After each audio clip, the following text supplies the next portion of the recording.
कल की कथा में आप सभी ने श्रवण किया भगवान श्री राम और माँ जानकी के पावन दिव्य भव्य विवाह उत्सव का आनंद लिया आप सभी ने।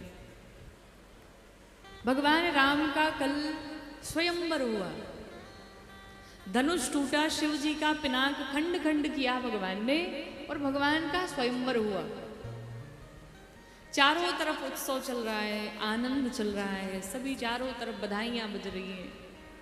लेकिन उसी समय उसी क्षण किसका आगमन हुआ? परशुराम जी का। चारों तरफ सभी नृत्य किए जा रहे हैं, सभी बधाइयां गाए जा रहे हैं और इधर परशुराम जी फरसा लेकर के आ गए। जैसे पधारे, जितने भी वहां राजा बैठे हुए थे सब लगे दंड प्रणाम करने। और ऐसे ही दंड प्रणाम नहीं किया, अपना भी नाम बताते हैं, अपने बाबूजी का भी नाम बताते हैं। क्यों? कई बार ऐसा होता है कि जब हमें लोग नहीं पहचानते तो हम लोग अपने पिता का परिचय देते हैं। और एक नाम तो मुझसे छूट ही गया, पिता के नाम से याद आया, जिनका सदैव हमें स्नेह प्राप्त होता है। ऐसे गोरखपुर से चल करके आए हमारे पिता तुल्य आदरणीय रमेश जायसवाल जी, बड़े भैया उपस्थित हैं, आपका भी खूब खूब स्वागत है। तो परशुराम जी जैसे उपस्थित हुए, आने के पश्चात जितने भी राजा थे सभी अपने अपने पिताजी का नाम लेकर के दंड प्रणाम करने लगे। बाबा को दंड प्रणाम करते हैं। परशुराम जी ने कहा, कहू जड़ जनक धनुष कै तोरा। बोलो जड़ जनक, हमारे शिव जी के पिनाक को किसने खंड खंड किया? और जिसने खंड खंड किया हो शीघ्र अति शीघ्र उसे इस सभा के बाहर निकाल के लाओ, वरना जहां तक तुम्हारा राज्य है समाप्त कर डालूंगा। ये इतनी भीड़ क्यों लगी हुई है यहाँ पर? इतने लोग क्यों इकट्ठा हुए हैं यहाँ पर? जनक जी भयभीत हो गए, अब क्या करें? अब जितने राजा थे आपस में सब आपस में बात करने लगे। क्या? सभी ने सोचा जो होता है वो अच्छा ही होता है। क्यों अच्छा होता है? सभी राजा अपने मन में विचार करने लगे कि अब पता चला कि धनुषवा हमसे क्यों नहीं टूटा। अगर हमसे टूट गया होता तो आज बाबा के फरसे से हम बचते नहीं। और कुछ लोग ऐसे होते हैं कि जब काम हो जाता है तो कहते हैं कि वो तो हम भी कर सकते थे, इसमें कौन सी बड़ी बात थी। तो कुछ राजाओं ने कहा, अरे वो तो धनुष हम भी तोड़ सकते थे, लेकिन हमने जानबूझ के नहीं तोड़ा क्योंकि हमें पता था कि बाबा जरूर आएंगे। अब अच्छा हुआ जिसने तोड़ा वो भुगते। सब शांति से खड़े हैं। एक राजा ने कहा, एक काम करो, अब राम ने धनुष को तोड़ा है तो चलो चल के बता देते हैं कि राम जी ने धनुष को तोड़ा है। एक ने कहा, बुद्धि खराब हो गई तुम्हारी, क्यों? तुम जाओगे बताने के लिए कि राम ने धनुष को तोड़ा है और बाबा समझ लेंगे कि इसी ने धनुष को तोड़ा है, तो बिना कहे पूछे फरसा चल जाएगा। इसलिए जहां हो बहुत बुद्धि लगाने की आवश्यकता नहीं है। भगवान राम आया, नाथ नाथ शंभो धनु भंजनिहारा, होई को एक दास तुम्हारा। प्रभु, इस शिव जी के पिनाक को जिसने भी खंड खंड किया होगा वो आपका कोई एक दास ही होगा। राम जी बताना चाहते वो दास कोई और नहीं बल्कि मैं ही हूँ। बड़े प्रेम से, बड़े स्नेह से परशुराम जी को राम जी समझाने का प्रयास कर रहे हैं, लेकिन परशुराम जी समझने वाले नहीं। लक्ष्मण जी ने सोचा कि भैया हैं हमारे नरम दल वाले और परशुराम जी हैं गरम दल वाले, इनकी इनसे नहीं बनेगी। तो राम जी को बुलाया और लक्ष्मण जी ने कहा, भैया एक काम करो, जरा मुझे संभालने दो मोर्चा। क्या है कि इनकी भाषा हम ही समझ पाएंगे, ये हमारी भाषा समझेंगे। जब भाषा से याद आया, एक बार एक व्यक्ति था, तो अधिकतर लोगों को इंग्लिश बड़ा प्रिय होता है। अच्छा, जानकारी नॉलेज होना भी चाहिए, लेकिन अब ऐसा नहीं कि अपनी मातृभाषा को छोड़ करके और पूरा फोकस उसी पे करें। तो इंग्लिश जब लोग बोलते हैं ना तो लगता है कि ये बहुत ज्यादा पढ़े लिखे हैं। तो एक व्यक्ति को इंग्लिश बोलने का बड़ा शौक था। उसने क्या किया, सोचा कि थोड़ी बहुत तैयारी हम भी कर ले, गांव में जा करके बोलेंगे। तो उसने 4 शब्द सीखे। क्या क्या सीखा? Yes, no, very good, thank you. ये 4 शब्द सीख के आया। गांव में जैसे ही आया इसने सोचा प्रयोग कहाँ करें, भाई बोलना तो आता नहीं है, लेकिन यही 4 शब्द पता थे उसे। तो अब गांव में कोई बोलने वाला था नहीं, बोले किससे? अब yes, no, very good, thank you गांव में किए तो गांव वालों ने कहा भाई बड़ा चालाक है, बड़े पढ़े लिखे। एक बार ट्रेन में यात्रा कर रहा था वो व्यक्ति, तो ट्रेन में यात्रा करते समय एक व्यक्ति का बैग भूल गया। सामने वाला आया तो इससे पूछा भाई आपने बैग को देखा क्या? तो इसने देखा कि पढ़ा लिखा व्यक्ति दिखता है, ये इंग्लिश जरूर समझेगा। तो उसने पूछा बैग देखा? तो कहा यस। उसने तो बड़ा खुश हो गया, कहा भाई अच्छा बैग देखा है तो दोगे? दे दो, कहाँ है? कहा नो। कहा बैग नहीं दोगे? कहा नो। उस व्यक्ति ने कहा बताओ चोरी भी की और कहता है कि दूंगा भी नहीं, अच्छा तुम्हारी बड़ी पिटाई करेंगे हम। उसने कहा वेरी गुड। पहली कह दिया वेरी गुड, और सामने वाले ने सोचा ये बड़ा बदमाश आदमी है, चोरी भी करता है, उसके बाद कहता है मैंने रखा भी है, दूंगा भी नहीं, और मारने के लिए कहता हूँ तो कहता है वेरी गुड। उसने कुछ देखा न समझा और क्या क्या इनकी खूब कुटाई की।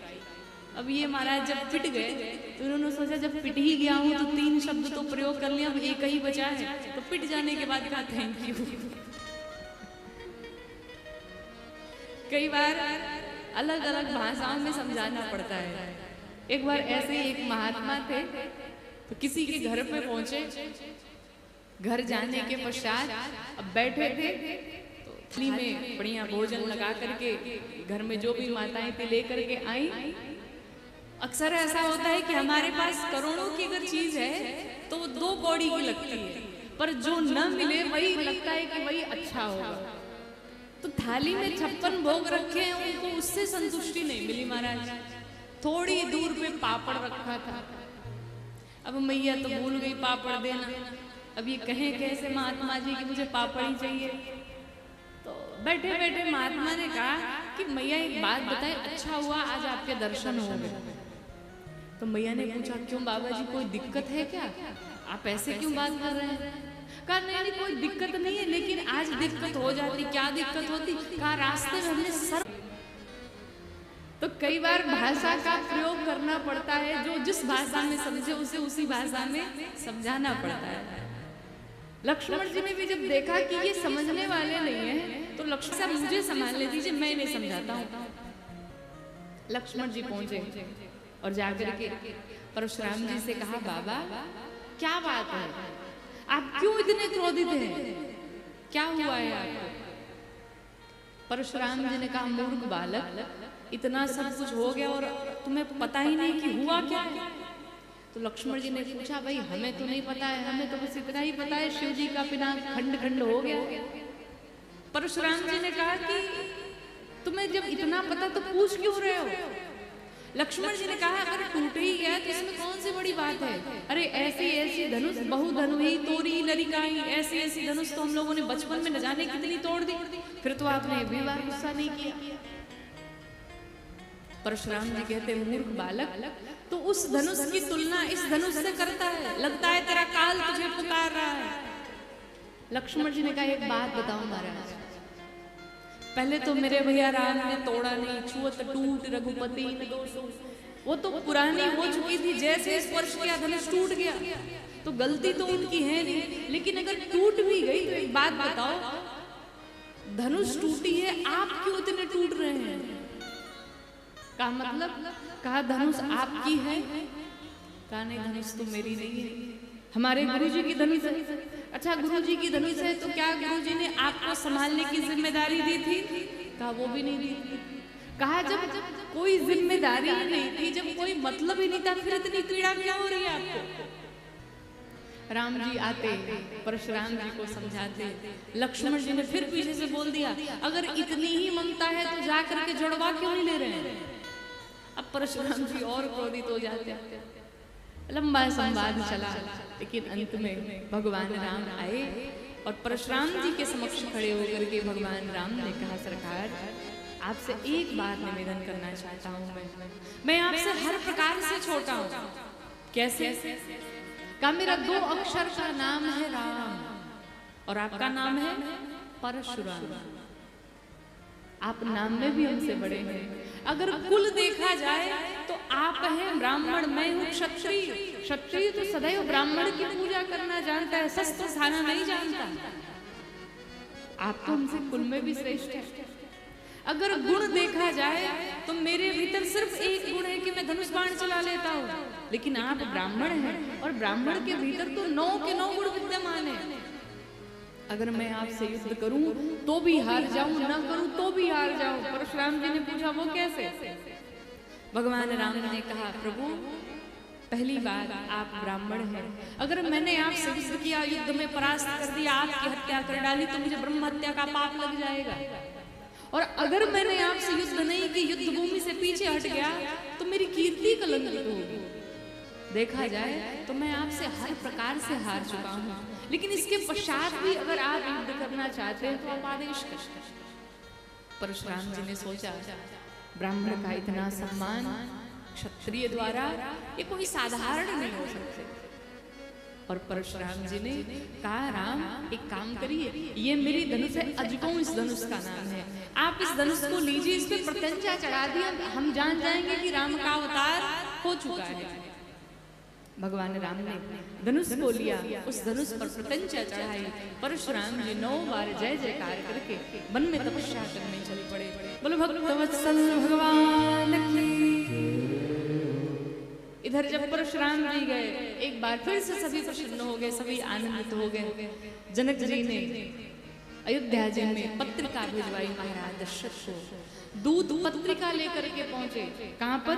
श्रीधाम अयोध्या जी जाकर के महाराज दूत दशरथ जी के पास पहुंचे और वो पत्रिका पढ़ के सुनाते हैं।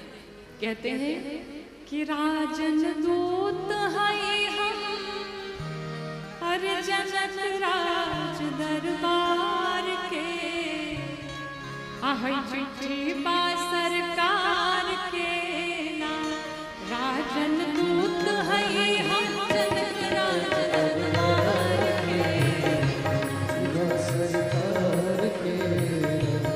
राजन दूत है हम जनक राज दरबार के, चिट्ठी बा सरकार के।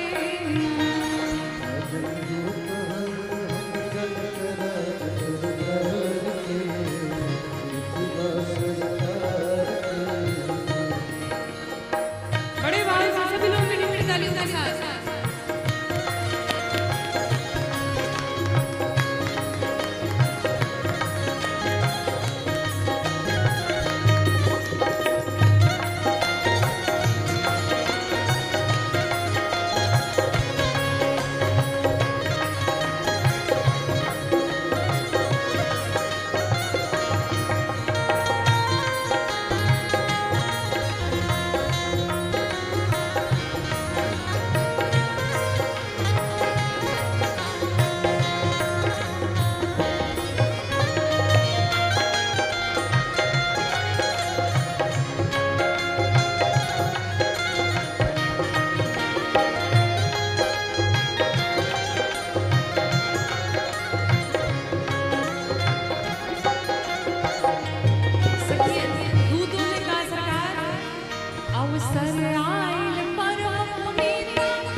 विश्वामित्र मुनि के साथ आए लक्ष्मण और रघुनाथ। विश्वामित्र मुनि के साथ आए लक्ष्मण और रघुनाथ। विश्वामित्र मुनि के साथ आए लक्ष्मण और रघुनाथ। विश्वामित्र मुनि के साथ लक्ष्मण और रघुनाथ।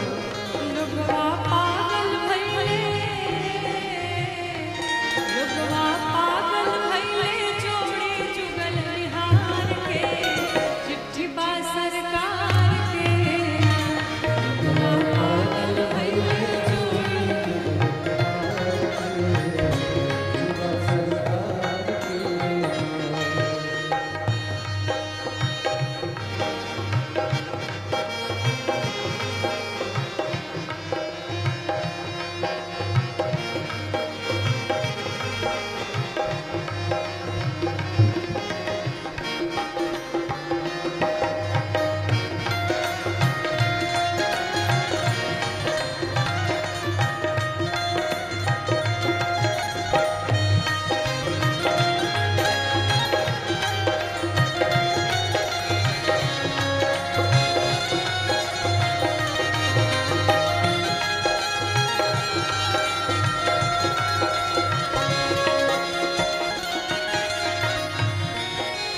दूतों ने कहा, महाराज हमारे महाराज जनक जी की प्रतिज्ञा थी। क्या प्रतिज्ञा रहे जनक जी के भारी, पूरा कैले अवध बिहारी। प्रतिज्ञा रहे जनक जी के भारी, पूरा कैले अवध बिहारी। प्रतिज्ञा रहे जनक जी के भारी, पूरा कैले अवध बिहारी। प्रतिज्ञा रहे जनक जी के भारी, पूरा कैले अवध बिहारी। गैले देश देश के,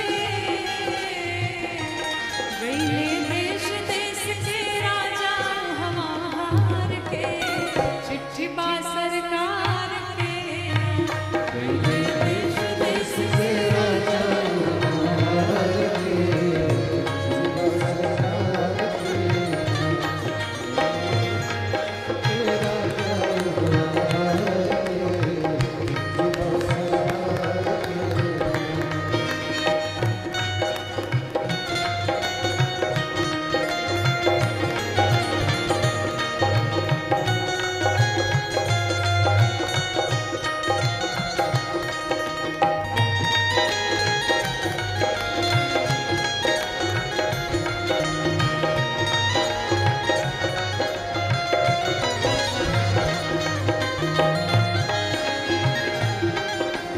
हमार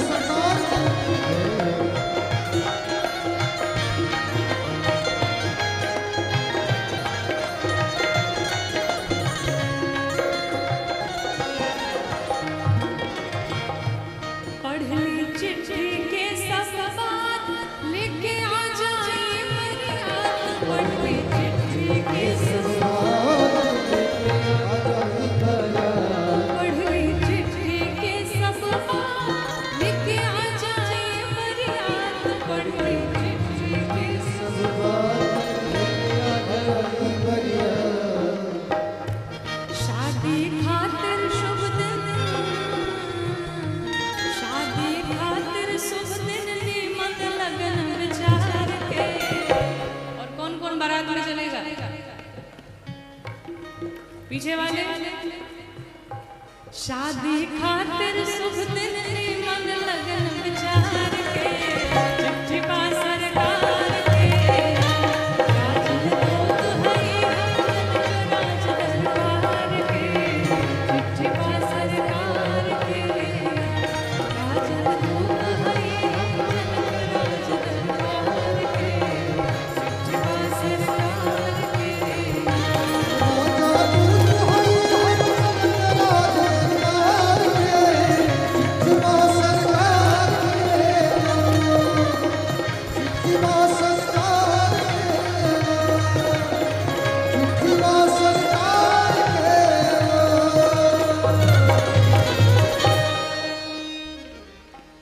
राजन दूत है हम, हर जनक राज दरबार के। आहै चिट्ठी बा सरकार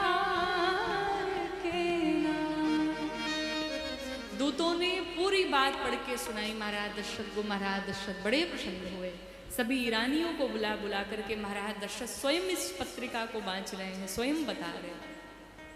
सभी प्रसन्न है। भगवान के विवाह की तिथि निकाली गई।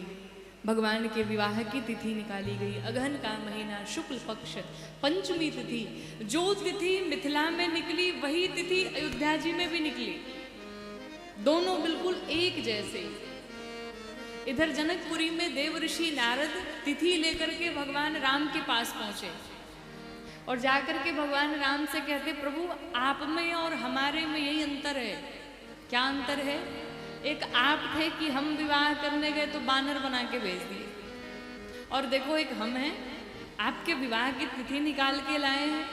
भगवान राम ने कहा अभी बहुत अच्छा लग रहा है, विवाह के बाद रोना भी पड़ता है, और मैं नहीं चाहता था कि मेरे प्रिय भक्त को रोना पड़े, इसलिए मैंने बंदर का चेहरा बना के भेजा। आप चिंता न करो, आगे तो देखो। भगवान के विवाह की तिथि निकाली गई। विवाह के 15 दिन पूर्व बारात निकल पड़ी। अयोध्या से बारात चल पड़ी। लेकिन समस्या ये कि दुल्हा महाराज तो पहले से ससुराल में बैठे हुए हैं। अब दुल्हा बने कौन? अब बिना दूल्हे के बाराती कैसे लगे? तो सबने कहा महाराज खाली खाली अच्छा नहीं लग रहा है। फिर गुरुदेव वशिष्ठ ने कहा चिंता न करिए, राम जैसे एकदम भरत जी दिखते हैं, एक काम करते हैं भरत को ही दूल्हा बना देते हैं, क्या अच्छा लगेगा? तो गुरुदेव वशिष्ठ ने कहा चिंता न करो, अयोध्या से जितने राजकुमार जाएंगे सबके विवाह की गारंटी मैं लेता हूँ। और कहते हैं यहाँ पर कि जब आगे की कथा श्रवण करेंगे तो उसमें सिर्फ ये गोस्वामी जी ने नहीं लिखा कि सिर्फ चारों कुमार का विवाह हुआ। गोस्वामी जी ने लिखा है कि सकला कुंवर ब्याहे तेहि करनी। सकल कुंवर अर्थात जितने राजकुमार गए थे अयोध्या जी से सबका विवाह मिथिला में हुआ। बारात चल पड़ी। 15 दिन पूर्व ही बारात निकल पड़ी। बारात पहुंची मिथिला में। रास्ते में महाराज जनक ने पूरी व्यवस्था की थी, खाने पीने रहने सोने इत्यादि हर चीज की व्यवस्था की। भगवान बारात लेकर के पहुंचे मिथिला में। आज भगवान के विवाह का दिन आया। भगवान पूरे साज श्रृंगार के साथ में आज आंगन में पहुंचे। सखियां भगवान को लेकर के आती हैं, उमटन लगाती हैं। भगवान से कहती है रघुनाथ जी आज आप अपने ससुराल में हैं और ये ससुराल की गलियां हैं, जरा धीरे धीरे चलिए। उसी में जो सखियां थी भगवान को गालियां भी सुना रही हैं। आज भगवान बड़े आनंद के साथ सब सुने जा रहे हैं। इधर हल्दी का कार्यक्रम चल रहा है। माँ जानकी को उधर उबटन लगता, उधर माँ, उधर भगवान राम को उबटन सखियां लगाती हैं और सभी मिलकर के मंगल गीत गाती हैं कि आजो जनकपुर में माड़ा, अरे बड़ा सुहाना सीता के चढ़ेला हरा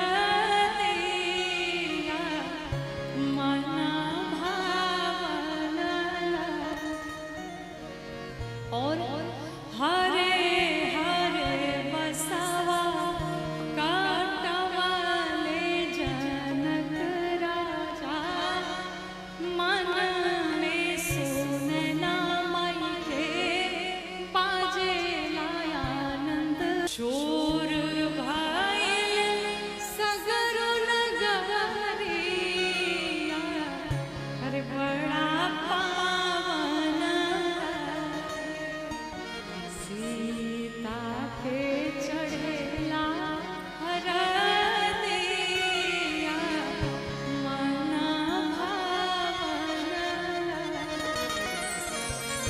सखियां मंगल गीत गाते हुए जानकी जी को उबटन लगाती हैं।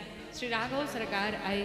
भगवान के उन कोमल कोमल पाँव को देख करके सखियां आपस में वार्ता करती, कितने कोमल हैं कि कोमला कमल के जैसन, कोमला कमल के जैसन, अरे गुड़वा के तरुआ सखी है, गुड़वा के तरुआ सखी है।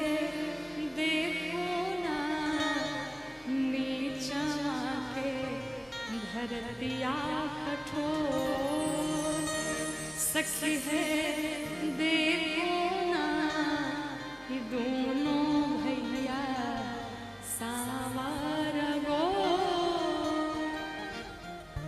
एक सखी ने कहा अगर ब्रह्मा जी आ जाते तो तुम्हें पता है हम क्या वरदान मांगते? क्या मांगते?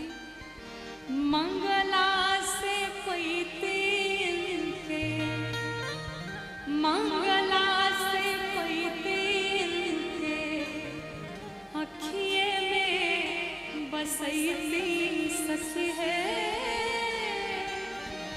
अखिए में अरे बसैती सखी है, दिनों राती आरती हो करती साँझे हो। जिसके मन में जैसी भावना है रघुनाथ जी को देख करके सभी अपने अपने मन की बात कह रही हैं। भगवान राम जब मंडप में आए, जनक जी ने भगवान के पांव पखारे हैं। तत्पश्चात शाकोचार हुआ, पाणी ग्रहण हुआ, गठबंधन हुआ, 4 भावरी पड़ी। उसके पश्चात गुरुदेव वशिष्ठ ने भगवान राम को आदेश दिया, राम अब जानकी जी को सिंदूर प्रदान करिए। और भगवान राम ने श्री जानकी जी को सिंदूर प्रदान किया कि राम सिया सिरा सिंदूर दे, राम सिया सिंदूर दे,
भगवान राम ने श्री जानकी जी को आज सिंदूर प्रदान किया। चारों तरफ जय जयकार होने लगी।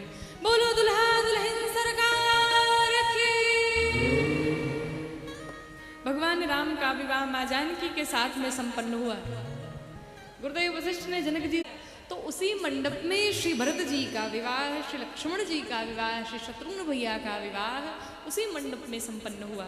श्री भरत जी का विवाह कुशध्वज की बिटिया मांडवी जी से संपन्न हुआ। लक्ष्मण जी का विवाह मां जानकी जी की छोटी बहन उर्मिला जी से संपन्न हुआ। और श्री शत्रुघ्न भैया का विवाह मांडवी जी की छोटी बहन श्रुतकीर्ति जी से संपन्न हुआ। चारों दुल्हा सरकार का विवाह संपन्न हुआ। उसके पश्चात कोहबर में सखियां भगवान को लेकर के आती हैं। भगवान कोहबर में आए। कोहबर में जाने के बाद जैसे हमारे आपके वहाँ परंपरा है कि खिचड़ी खवाई होती है, उसी प्रकार से आज भगवान भी खिचड़ी खाने बैठे, भोजन पाने बैठे। जैसे भगवान भोजन पाने बैठे, सखियों ने गरियाना शुरू किया, खूब बढ़िया बढ़िया गाली देना शुरू किया।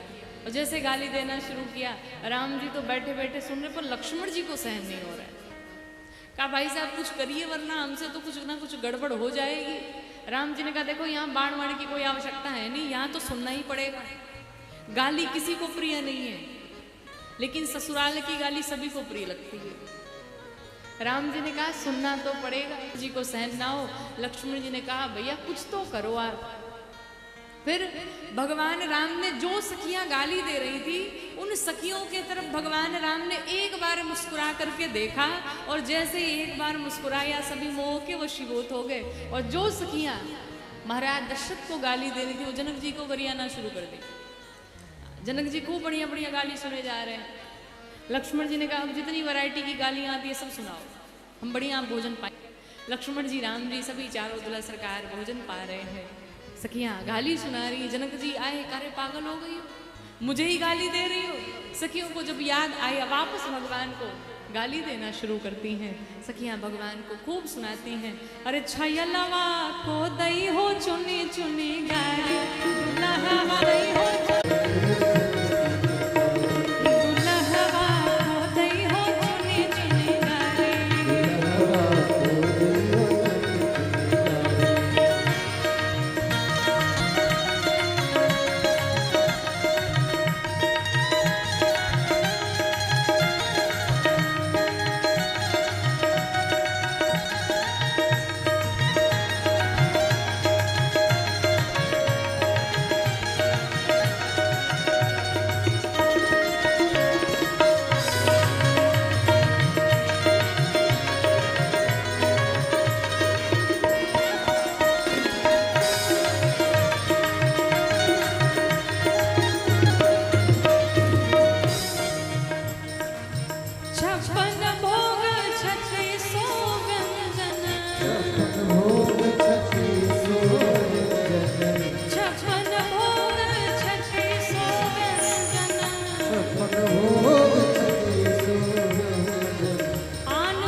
इनकी एक बहन भी है।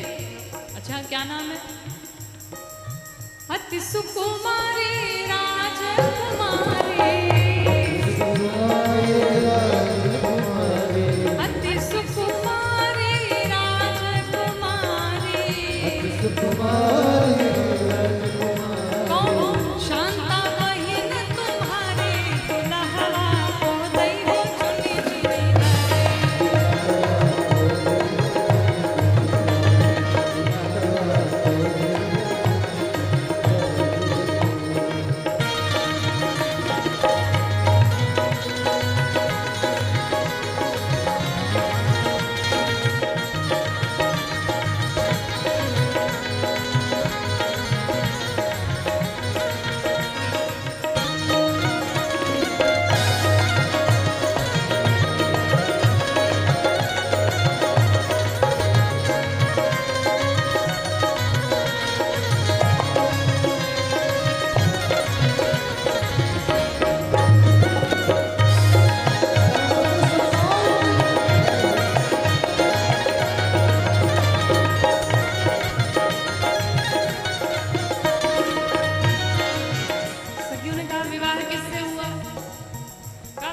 पूछो।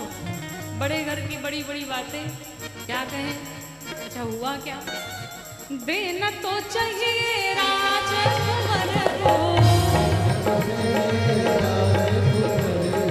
देना तो चाहिए राजकुमार को, लेकिन ऐसा नहीं हुआ। क्या हुआ भाई? लय भागे जटाधारी। एक बाबा जी आए, उनकी बहन को लेके भाग गए। अच्छा, और सभी आदि दादी गाएंगे कैसे? अरे दुल्हवा को दई हो चुनी चुनी गाली, छगलवा को दई हो चुनी चुनी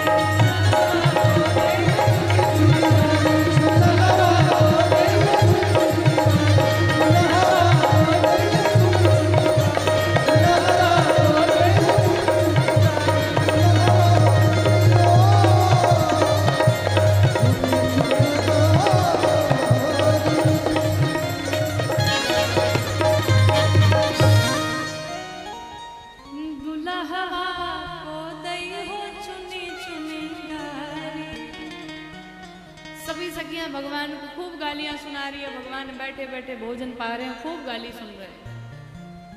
एक सखी ने राम जी से पूछा, राम जी एक बात बताइए। हाँ हाँ कहिए। बाबूजी आपके दिखने में कैसे लगते हैं? एकदम बढ़िया सुंदर हैं, गोरे गोरे से। अच्छा माता जी? अब माता जी भी बड़ी सुंदर गोरी गोरी। कहा जब माता पिता दोनों गोरे गोरे तो आप करिया कलूटे कहाँ से पैदा हो गए? अच्छा यहाँ तक तो ठीक था। एक चतुर सखी थी, उस चतुर सखी ने अपनी सखियों में बातें की क्या आने जा रही है बताओ। कहा तुम्हें पता है अयोध्या में बेटे कैसे होते हैं? कहा नहीं। कहा अयोध्या में माताएं रहती है और सामने बैठी भी है, जया पांडे नाम है। ये महाराज अद्भुत है, प्रेम तो बड़ा करती है लेकिन इनसे भी कोई पार नहीं पा सकता है। इनके भी जवाब एकदम रखे रहते हैं। बहुत सही। तो कुछ लोग ऐसे होते हैं। लक्ष्मण जी भी एकदम पार न जाने देते। सखियों ने आज भगवान को देखा, चार चार दूल्हे बैठे हुए हैं। सखियां प्रसन्न हो गई। अवधान गरिया से चार दूल्हा कि आए, अवधान गरिया से चार दूल्हा तब बन के मिथिला नगरिया के प्यार दूल्हा, बन के मिथिला नगरिया के प्यार दूल्हा। आए अवधान गरिया से चार दूल्हा, आए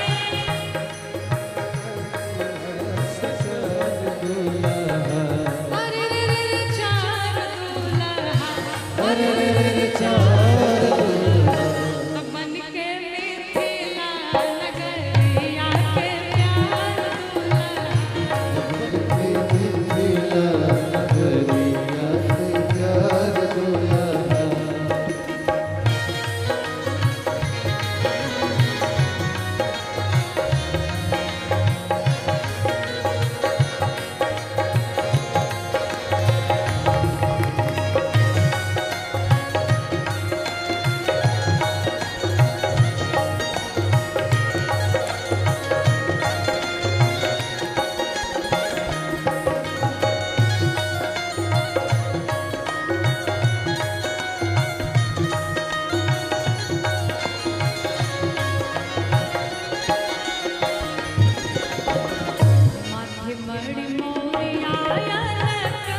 यद्यपि चारों दूल्हे बड़े सुंदर सुंदर हैं, लेकिन हमारा मन सामने वाले पर बार बार जा रहा है। सखियों ने क्या कहा? यद्यपि सुघर चारों दूल्हा लखात बा,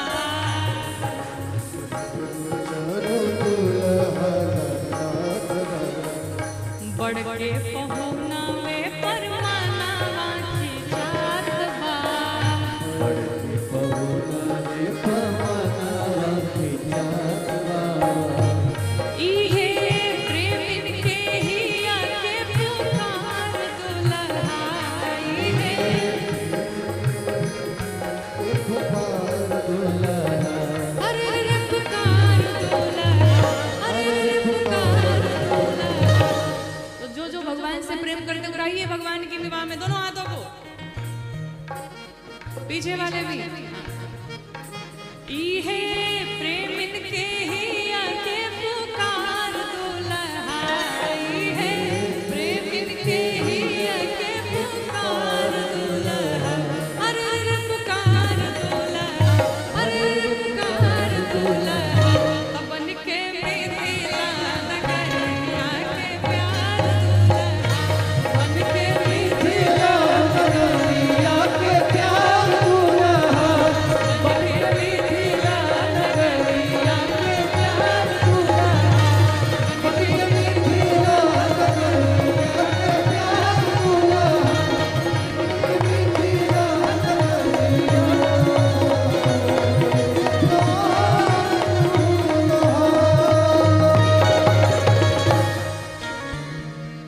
यद्यपि सुनवे पर मानवा खिंचात बा।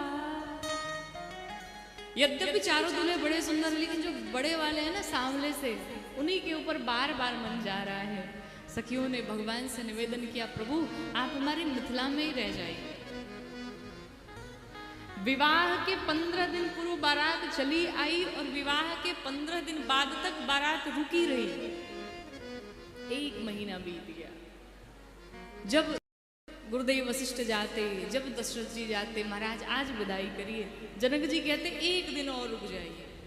और करते करते 15 दिन बीत गए। गुरुदेव वशिष्ठ आए, महाराज हम साधु संत हैं और ऐसे ऋषि मुनियों का राज में रहना, राजमहल में रहना शोभा नहीं देता, अब विदा करिए। जनक जी ने पूरे विदाई की तैयारी की। इधर जानकी मैया की माता माँ सुनैना चारों बेटियों को बुला करके शिक्षा देती हैं। जैसे पूर्व में आपने मैना मैया को सुना, मैना मैया ने माँ भवानी को शिक्षा दी, ठीक उसी प्रकार से माँ सुनैना भी शिक्षा दे रही हैं। और सबसे प्यारी बात जो मैया ने कही, कहा बिटिया एक व्यवहार करना ससुराल में जा करके, और वो क्या है, अपने पति के रुख को देख उन्हें अपना दुख बताना न पड़े। और माँ जानकी ने वही किया है। आगे जब केवट प्रसंग में आप श्रवण करेंगे तो वर्णन आता है, पियहि की सिय जान निहारी, मणि मुदरी मन मुदित उतारी। भगवान ने अंगूठी मांगी नहीं, मैया जान गई भगवान के नेत्रों को देख करके कि ये केवट भैया को उतराई देना चाहते हैं। मैया ने तुरंत अंगूठी निकाली, भगवान को प्रदान कर दिया। मैया जानकी की माँ सुनैना ने चारों बेटियों को शिक्षा दे करके विदा किया। चलते चलते बीच रास्ते में महाराज दशरथ भगवान राम श्री जनक जी खड़े हैं। जनक जी दशरथ जी के सामने हाथ जोड़ करके खड़े हो गए, महाराज हम वधू पक्ष वाले हैं, आप वर पक्ष वाले हैं, आप हमसे बड़े हैं, आप हमसे बड़े हैं। लेकिन दशरथ जी ने क्या कहा, ये हम सभी को सीख लेनी चाहिए। दशरथ जी ने कहा महाराज बड़े हम नहीं हैं, बड़े बल्कि आप हैं। क्यों? देने वाला सदैव बड़ा होता है और लेने वाला सदैव छोटा होता है। अच्छा, समधि किसे कहते हैं पता है आपको? समधि कौन है? धी का अर्थ होता है बुद्धि और सम मतलब बराबर, अर्थात बराबर बुद्धि वाले को समधि कहते हैं। एक बार एक व्यक्ति ने पूछा, कहा महाराज ये बताओ तुम्हें पता है समधि का अर्थ? तो भाई विवाह में उसे दहेज नहीं मिला, अब लगा चिल्लाने, बताओ हमने क्या सोचा था, क्या हुआ, कुछ दहेज ही नहीं मिला, कुछ मिला ही नहीं। तो उसने कहा, समझाया, कहा तुम्हें समधि का मतलब पता है? अरे बराबर बुद्धि वाले को समधि कहते हैं, इसका अर्थ समझो पहले। उसने कहा महाराज समधि का अर्थ बाद में समझेंगे, अर्थ के लिए तो हमने विवाह किया था और अर्थ ही नहीं मिला। तो समधि का अर्थ है धी मतलब बुद्धि, सम मतलब बराबर, बराबर बुद्धि वाले, अर्थात दहेज लेना दोष नहीं है, दहेज लेने में कोई दोष नहीं है। दहेज लेने का अर्थ है कि बिटिया का पिता अपने मन से आपको जितना भी दे दे उसे ही दहेज कहते हैं। अब ऐसा नहीं कि घर भिजवा करके, खेत बाड़ी भिजवा करके और आप अपने घर में संपत्ति भरे, ये दहेज नहीं, ये पाप है। महाराज दशरथ भी हाथ जोड़ करके खड़े हो गए। आपने 4 बेटियों का कन्यादान किया, धन्य है आप। दशरथ जी ने विदा लेकर के जनक जी से आगे बढ़े, अयोध्या में पहुंचे। जो भी कुल परंपराओं के अनुसार जो रीतियां थी सभी संपूर्ण की गई। रात्रि में दशरथ जी ने बड़ी सुंदर बात कही। माँ कौशल्या, माँ सुमित्रा, माँ कैकेयी, इन तीनों को बुलाया। चारों बहुएं बैठी हैं, चारों राजकुमार बैठे हैं और दशरथ जी ने सिर्फ एक बात कही, आप सिर्फ एक व्यवहार करना इन बहुओं के साथ में। बधू लरी कनी पर घर आई, आज ये पराए घर से अपने घर में आ गई है। इनकी रक्षा कैसे करना? राख्यो नयन पलक की नाई, जिस प्रकार से पल के नेत्र की रक्षा करती हैं उस प्रकार से आप इन बहुओं की रक्षा करना। ये आपका दायित्व है, ये आपका धर्म है। अब हर एक सास अगर कौशल्या बन जाए, सबको सीता जैसी बहू चाहिए, पर कौशल्या कोई नहीं बनना चाहता। सीता जैसी पत्नी सबको चाहिए, पर राम कोई नहीं बनना चाहता। एक तरफ से नहीं चलते, दोनों तरफ से रिश्ते संबंध चलते हैं, दोनों के व्यवहार में परिवर्तन लाना ही पड़ता है। महाराज दशरथ की ये सीख हम सभी को ग्रहण करनी चाहिए अपने जीवन में। महाराज दशरथ ने तीनों माताओं को सीख दी। माताएं आपस में रात्रि भर वार्ता करती हैं। प्रातः काल हुआ, गुरुदेव वशिष्ठ, विश्वामित्र जी, अन्य जितने साधु संत आए हुए थे, सभी को महाराज दशरथ जी ने वस्त्र इत्यादि दे करके, दक्षिणा दे करके उनकी विदाई की। यहाँ पर बालकांड समाप्त हुआ। बालकांड को समाप्त करने के पश्चात गोस्वामी जी अयोध्या कांड में प्रवेश किए और सबसे पहले भगवान राम की माँ जानकी की वंदना की। कि नीलांबुज श्यामल कोमलांगम सीता समारोपित वामभागम प्रणाम करता हूँ। तत्पश्चात गुरुदेव भगवान की वापस वंदना की। क्यों? शुरू में तो कर चुके थे, वापस करने की क्या आवश्यकता थी? उसका सिर्फ एक कारण है। गोस्वामी जी कहते हैं कि मैं गुरुदेव के चरणों में जो रज लगी हुई है, उस रज से मैं अपने मन रूपी दर्पण को स्वच्छ करना चाहता हूँ। क्यों? अभी तक मैंने भगवान का चरित्र गाया, लेकिन अब अयोध्या कांड से मैं भगवान का नहीं, भगवान के भक्त का चरित्र गाने जा रहा हूँ। भगवान का चरित्र गाना सरल है, पर भगवान के भक्तों का चरित्र गाना बहुत कठिन है। इसलिए मेरे मन रूपी दर्पण को आप स्वच्छ करिए, गुरुदेव भगवान कृपा करिए। और सबसे पहली चौपाई गुरुदेव गोस्वामी जी ने लिखी। कहते हैं कि इस चौपाई का जो नित्य प्रति पाठ करता है अपने घर में, उसके घर में धन वैभव यश कीर्ति सबसे संपन्न हो जाता है। आप भी दर्शन करिए। कौन सी चौपाई? जब तेरा ब्याही घर आए, जब तेरा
जब से भगवान विवाह करके आए, नित नवीन नए मंगल उत्सव हो रहे हैं। अयोध्या में कोई ऐसा व्यक्ति, कोई ऐसा घर नहीं बच गया जिसके घर में गरीबी हो।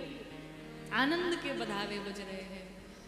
एक दिन भगवान महाराज दशरथ बरबस ही हाथ में दर्पण लिए और सभा के मध्य में जैसे समय हो गया, अब राम को राजा बनाइए, अब आप वन में चलिए। जैसे मन में विचार आया, गुरुदेव भगवान के पास दौड़े भागे गए। गुरुदेव भगवान, मेरे मन में ऐसा ऐसा विचार आया, क्या करूं? अभी शुभ मुहूर्त होगा और हम तो कहते राम को अभी राजा बना दीजिए। महाराज दशरथ ने कहा, जरा मुहूर्त देख लीजिए। गुरुदेव वशिष्ठ ने जब मुहूर्त देखा तो जाएगी, पर इसे ही कहते हैं होनी। होनी को कोई टाल नहीं सकता है, चाहे आप लाख प्रयास कर ले। भगवान राजा बनने वाले, पूरी तैयारियां हो गई। इसीलिए कहते हैं कि जब जो करना है उसी समय कर लीजिए। कल कथा सुनने आएंगे ऐसा नहीं, आज अभी चल पड़िए, आज जाके सुन लीजिए, कल कोई देखा नहीं है। इस मन कब मन बदल जाए, विकारों का भरोसा क्या, उलझ मत दिल इस बहारों में, बहारों का भरोसा क्या। मन में आया, अभी से क्षण मन में आया कि यज्ञ चल रहा है, भगवान की कथा चल रही, चलो चल के 10,000 का सहयोग कर देते हैं। और अगर तुरंत नहीं किया तो मन तुरंत बदल जाएगा, 5 मिनट में बदलेगा। क्या होगा?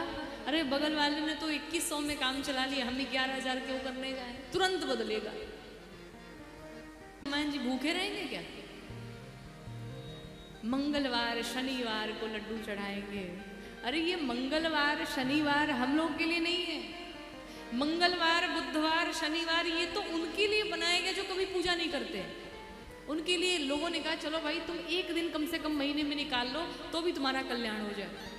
जो भक्त हैं उनके लिए तो प्रत्येक दिन हनुमान जी का मंगलवार को लड्डू चढ़ाएंगे। भक्ति भी गजब गजब की लोगों की है महाराज।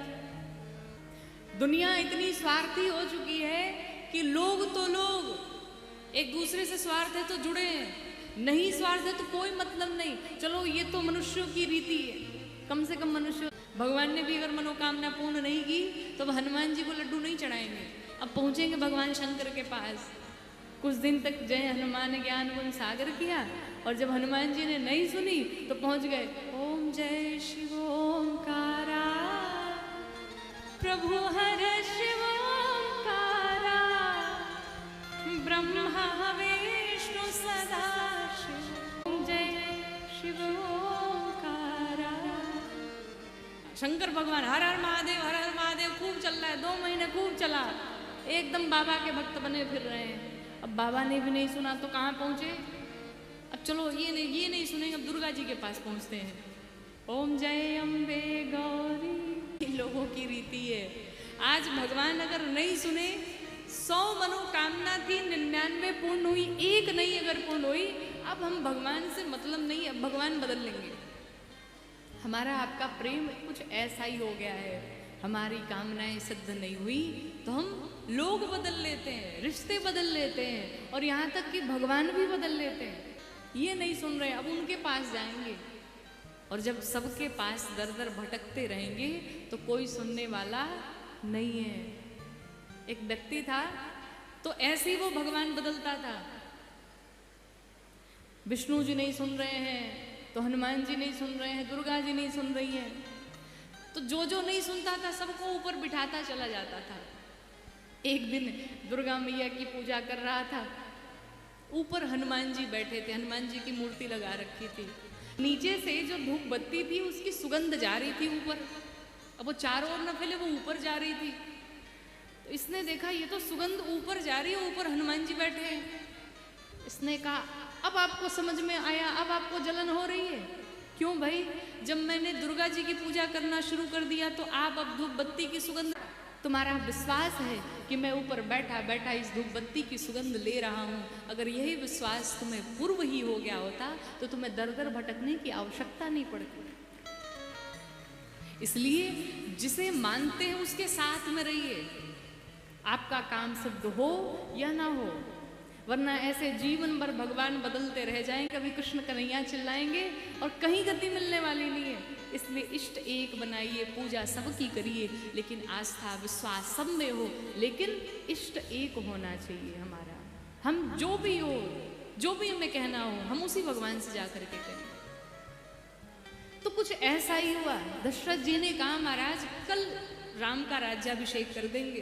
कल पर जैसे ही टाला, परिणाम क्या हुआ, पूरी रात में ही सब कुछ बदल गया। रात ही रात तीर्थों का जलमगाया गया, पूरी अयोध्या का श्रृंगार किया गया। कल राम राजा बनेंगे, सबको ये सूचना मिली, लेकिन माँ कैकेयी को ये सूचना नहीं मिली। भगवान महाराज दशरथ से पहले ही पहुंच गई, कौन, मंथरा। जाकर के मंथरा ने माँ कैकेयी को खूब भड़काया, कई सौतों की कहानियां सुनाई। कहा अगर राम राजा बन जाएंगे, आप कौशल्या की सेविका बन जाएंगी, नौकरानी बन जाएंगी, भरत को जेल में जाना पड़ेगा, कारागार में चला जाएगा। मैया कैकेयी ने कहा ऐसा संभव नहीं है। और जो लोग कहते हैं ना कि माँ कैकेयी दोषी हैं, इस व्यासपीठ से आज आप सभी से निवेदन करना चाहेंगे कि अगर देखा जाए तो पूरे मानस जी में अगर सबसे बड़ा किसी ने त्याग किया तो वो मेरी माँ कैकेयी है। माँ कैकेयी जैसा त्याग किसी ने नहीं किया। अपनी बेटी का नाम कोई कैकेयी रखता है क्या?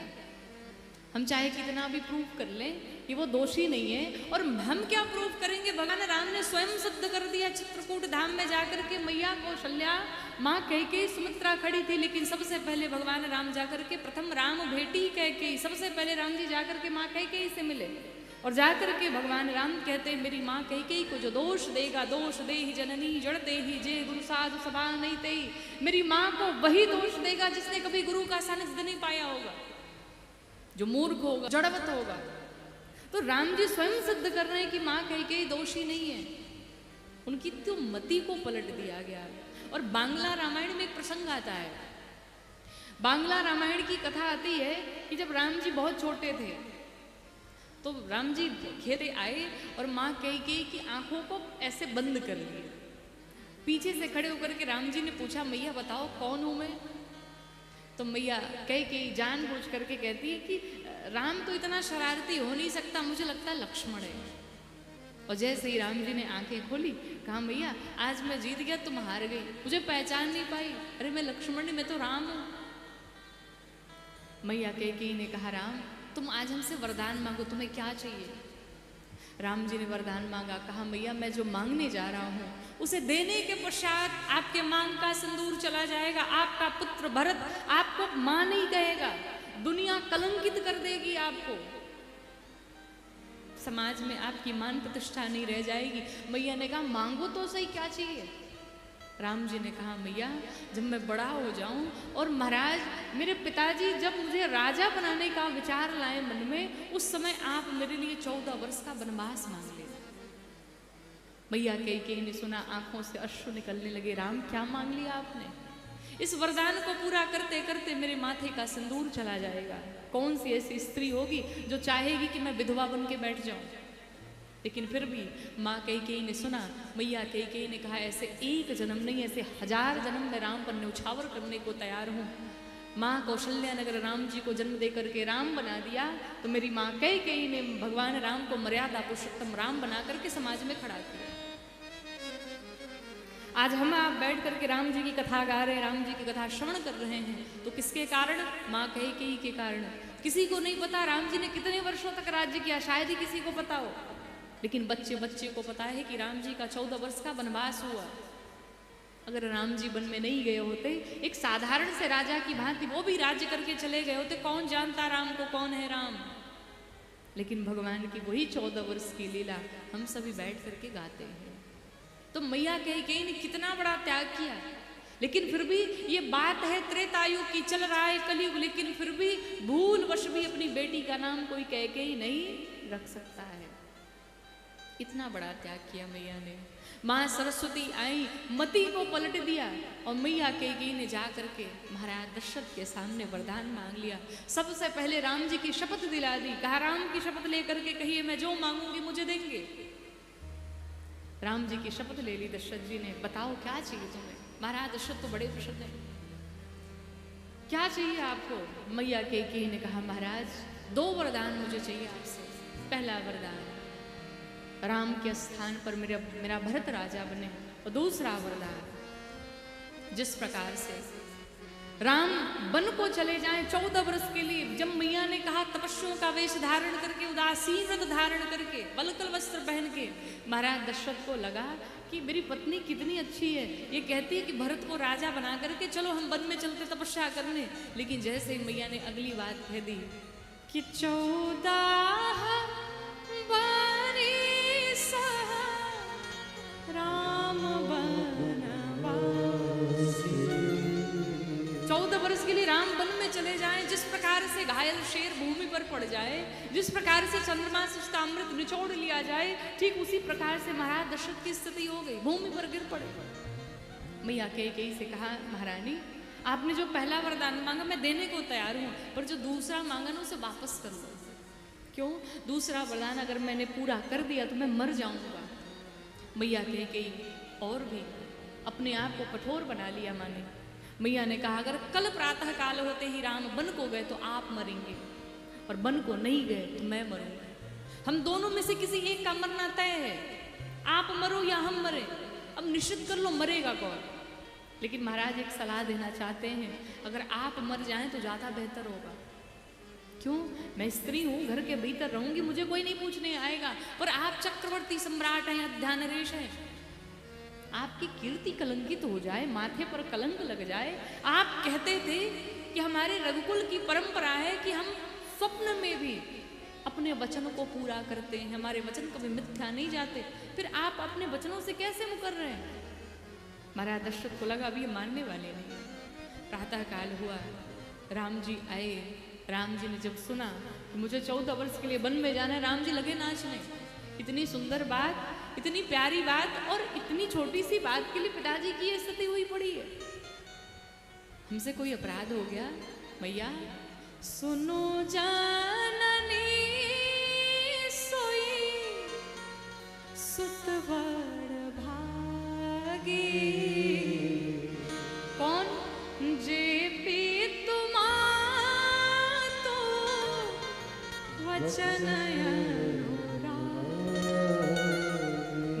वो पुत्र बड़भागी है जिसे अपने माता पिता दोनों के वचनों का पालन करने का अवसर मिले। मेरे राम जैसा बड़भागी कौन हो सकता है कि माता पिता दोनों के वचनों का मुझे पालन करने का अवसर मिल रहा है। मैया मुझे आज्ञा दीजिए। मैया कौशल्या के पास भगवान राम पहुंचे। जाकर के मैया कौशल्या से कहा मैया मैं बड़ा हूं ना, भाइयों में सबसे बड़ा हूं। कहा और हमसे छोटा का भरत। कहा मैं सबसे बड़ा हूं, इसलिए पिताजी ने मुझे सबसे बड़ा वाला राजा बना दिया। क्या किया? मुझे जंगल का बड़ा सा राजा बना दिया, और मेरा भरत छोटा है इसलिए इस छोटी सी अयोध्या का राजा बना दिया। कितना प्यार से भगवान राम मैया कौशल्या को समझा रहे हैं। मैया कौशल्या ने जब सुना राम वन में जा रहे, मैया कौशल्या ने कहा राम इस दुनिया में सबसे ऊंचा स्थान माँ का होता है। अगर तुम्हारे पिता ने आदेश दिया है कि राम वन में जाएंगे तो तुम्हारी माँ ये आदेश करती है राम वन में नहीं जाएंगे। लेकिन पिता के साथ साथ अगर तुम्हारी माँ कैकेयी का भी आदेश हो गया हो तो तुम शीघ्र जाओ। जिस राम को इतने लाड प्यार दुलार से मैया ने पाला, आज माँ कौशल्या कह रही तुम शीघ्र वन में जाओ। यूं ही नहीं भगवान राम माँ कौशल्या के अंक से आ गए। इतना बड़ा त्याग मैया ने कर दिया। माँ जानकी आई भगवान से जिद करती प्रभु हम भी जाएंगे। भगवान बार बार मना करते जानकी ये आपका धर्म नहीं है, यहाँ रह करके सास ससुर की सेवा करिए। जानकी जी ने कहा प्रभु एक स्त्री का धर्म होता है कि उसका पति अगर धनोपार्जन के लिए बाहर जाए तो अपने घर में रह के सेवा करे सबकी। लेकिन अगर पति परमार्थ करने जा रहा है, कोई धर्म अनुष्ठान करने जा रहा है, तो पत्नी का दायित्व है कि पत्नी संग में जाए।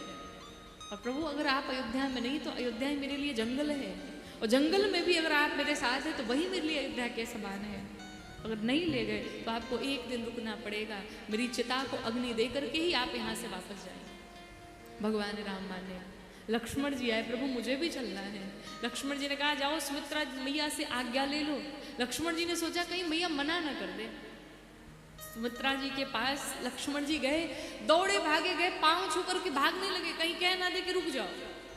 मैया सुमित्रा ने कहा कहाँ जा रहे हो? लक्ष्मण जी ने कहा मैया मैं भैया राम की सेवा में जा रहा हूँ 14 वर्ष के लिए। मैया सुमित्रा ने तुरंत कहा आज के बाद मुझे मां मत कहना। लक्ष्मण जी मन ही मन सोच लगे जो डर था वही हुआ। भैया आपसे ये विश्वास नहीं था, ये आशा नहीं थी, ये उम्मीद नहीं थी। मैं भैया की सेवा में 14 वर्ष के लिए जा रहा हूँ, इसलिए आप कहती हैं कि वन में नहीं जाना है, आज के बाद मुझे मां नहीं कहना। मैया सुमित्रा ने कहा लाला अभी तो मुझे पहचान ही नहीं पाया। मेरे कहने का मतलब ये है कि आज के बाद से तुम्हारी माँ सीता है, आज के बाद से तुम्हारे पिता राम है, न तुम्हारी माँ सुमित्रा है, न तुम्हारे पिता दशरथ हैं। आज के बाद वही तुम्हारे माता और पिता। और ध्यान रखना स्वप्न में भी कभी अयोध्या का दर्शन मत करना, स्वप्न में भी कभी अपनी पत्नी का दर्शन न करना, स्वप्न में भी कभी अपनी माता पिता के बारे में न सोचना। लक्ष्मण जी ने सोचा ये संभव कैसे है, दिन में तो मैं मना लूं अपने मन को, पर कहीं रात में अगर स्वप्न आ गया, स्वप्न में दर्शन हो गए तो फिर तो मेरी वाणी मिथ्या हो जाएगी, मेरे वचन मिथ्या हो जाएंगे, मैं क्या करूं। लक्ष्मण जी ने वही उसी समय उसी क्षण प्रण ले लिया। कहा मैया जाओ आज के बाद ये तुम्हारा लक्ष्मण सोएगा ही नहीं, न सोएगा न रात में स्वप्न आएगा, न स्वप्न में किसी के दर्शन होंगे। और तभी से लक्ष्मण जी ने प्रण ले लिया। 14 वर्ष तक लक्ष्मण जी सोए ही नहीं। आपको पता है लक्ष्मण जी जब मैया से विदा लेकर के माँ उर्मिला के पास पहुंचे तो मैया उर्मिला आज शादी के जोड़े में, विवाह में जो माँ ने चुन्नी पहनी हुई थी, जो श्रृंगार किया हुआ था, आज उर्मिला मैया सज धज करके द्वार पे खड़ी है। लक्ष्मण जी जब गए दरवाजा खोला, देखा उर्मिला मैया को इतना श्रृंगार करके खड़ी है। लक्ष्मण जी को लगा कि अभी इस पगली को पता नहीं है कि मैं 14 वर्ष के लिए इसे छोड़ के जा रहा हूं, तभी इतना श्रृंगार करके खड़ी है। लक्ष्मण जी गए, मैया का श्रृंगार देखते ही लक्ष्मण जी ने अपने नेत्रों को नीचे झुका लिया। मैं क्या उत्तर दूं उर्मिला को, कैसे कहूं कि मैं आपसे दूर जा रहा हूं। लेकिन माँ उर्मिला ने क्या कहा, आपको अगर संकोच है कि मुझे ये बात पता नहीं कि आप वन में जा रहे हैं, तो आप ध्यान से सुनिए, मुझे सब कुछ पता है कि आप वन में जा रहे हैं, भैया राम की सेवा में जा रहे हैं, भाभी माँ सीता की सेवा में जा रहे हैं, और आपकी सेवा में मैं कोई बाधा नहीं बनूंगी। क्यों? आपकी उर्मिला भोगी नहीं बल्कि एक जोगी की बिटिया है। जनक जी जोगी हैं और उन्होंने मुझे ये सीख दी है अपने पति को कैसे हम सदमार्ग पर लेकर के जाएं। आपके इस धर्म के राह पर मैं कोई बाधा नहीं बनूंगी, लेकिन जाने से पहले मुझे एक वचन दे करके जाइए। ये दीपक जला रही हूं और आज जिस श्रृंगार में आप मुझे देख रहे हैं, ठीक इसी श्रृंगार में आज के 14 वर्ष बाद भी देखेंगे। ये दरवाजा मेरा कभी बंद नहीं होगा, ये दरवाजा खुला रहेगा और यहीं पर ये दीपक जलता रहेगा। मुझे वचन दीजिए कि आज के 14 वर्ष बाद आप मुझसे मेरे से मिलने आएंगे, मेरे पास आएंगे, ये वचन दे करके जाइए। और भगवान श्री लक्ष्मण जी ने माँ उर्मिला को वचन दिया, मैं तुम्हें वचन देता हूँ, मैं तुमसे 14 वर्ष बाद अवश्य मिलूंगा और इसी श्रृंगार में मिलूंगा। उर्मिला मैया लक्ष्मण जी को मुस्कुराते हुए विदा करती हैं।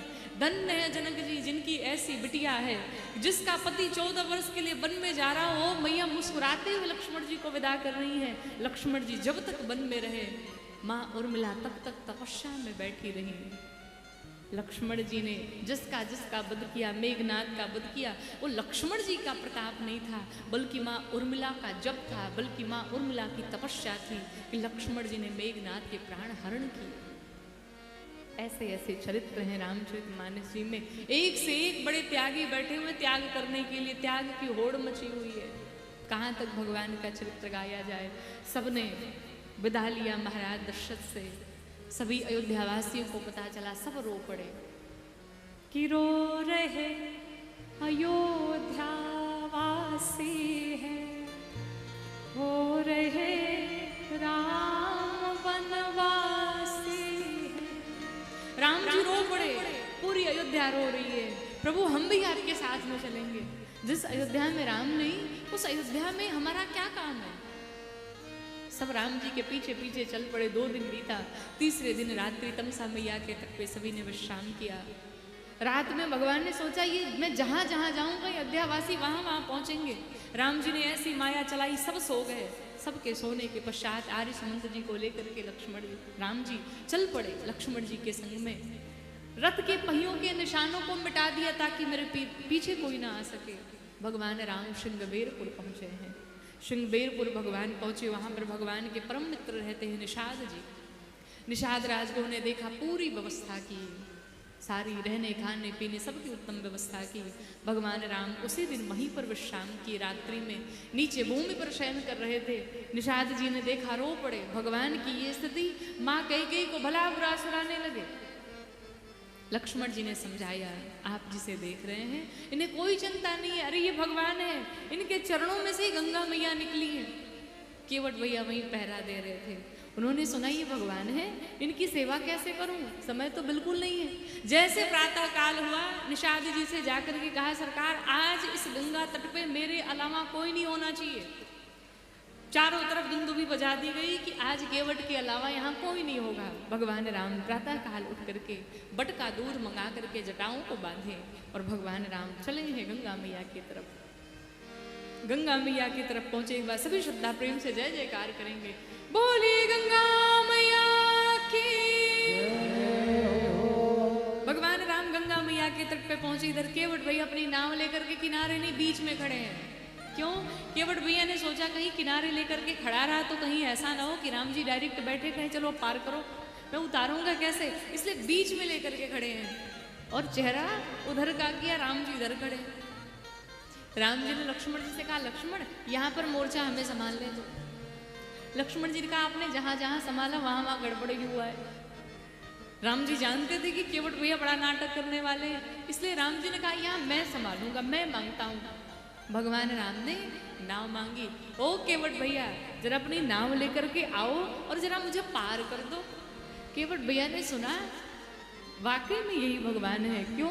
जो लोग आते हैं आदेश करते हैं, और मेरे रघुनाथ जी जब आए तो मेरे रघुनाथ जी आकर के निवेदन करते मुझे पार कर दो। गोस्वामी जी कहते हैं कि मांगी नाव नके बाट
अवसिका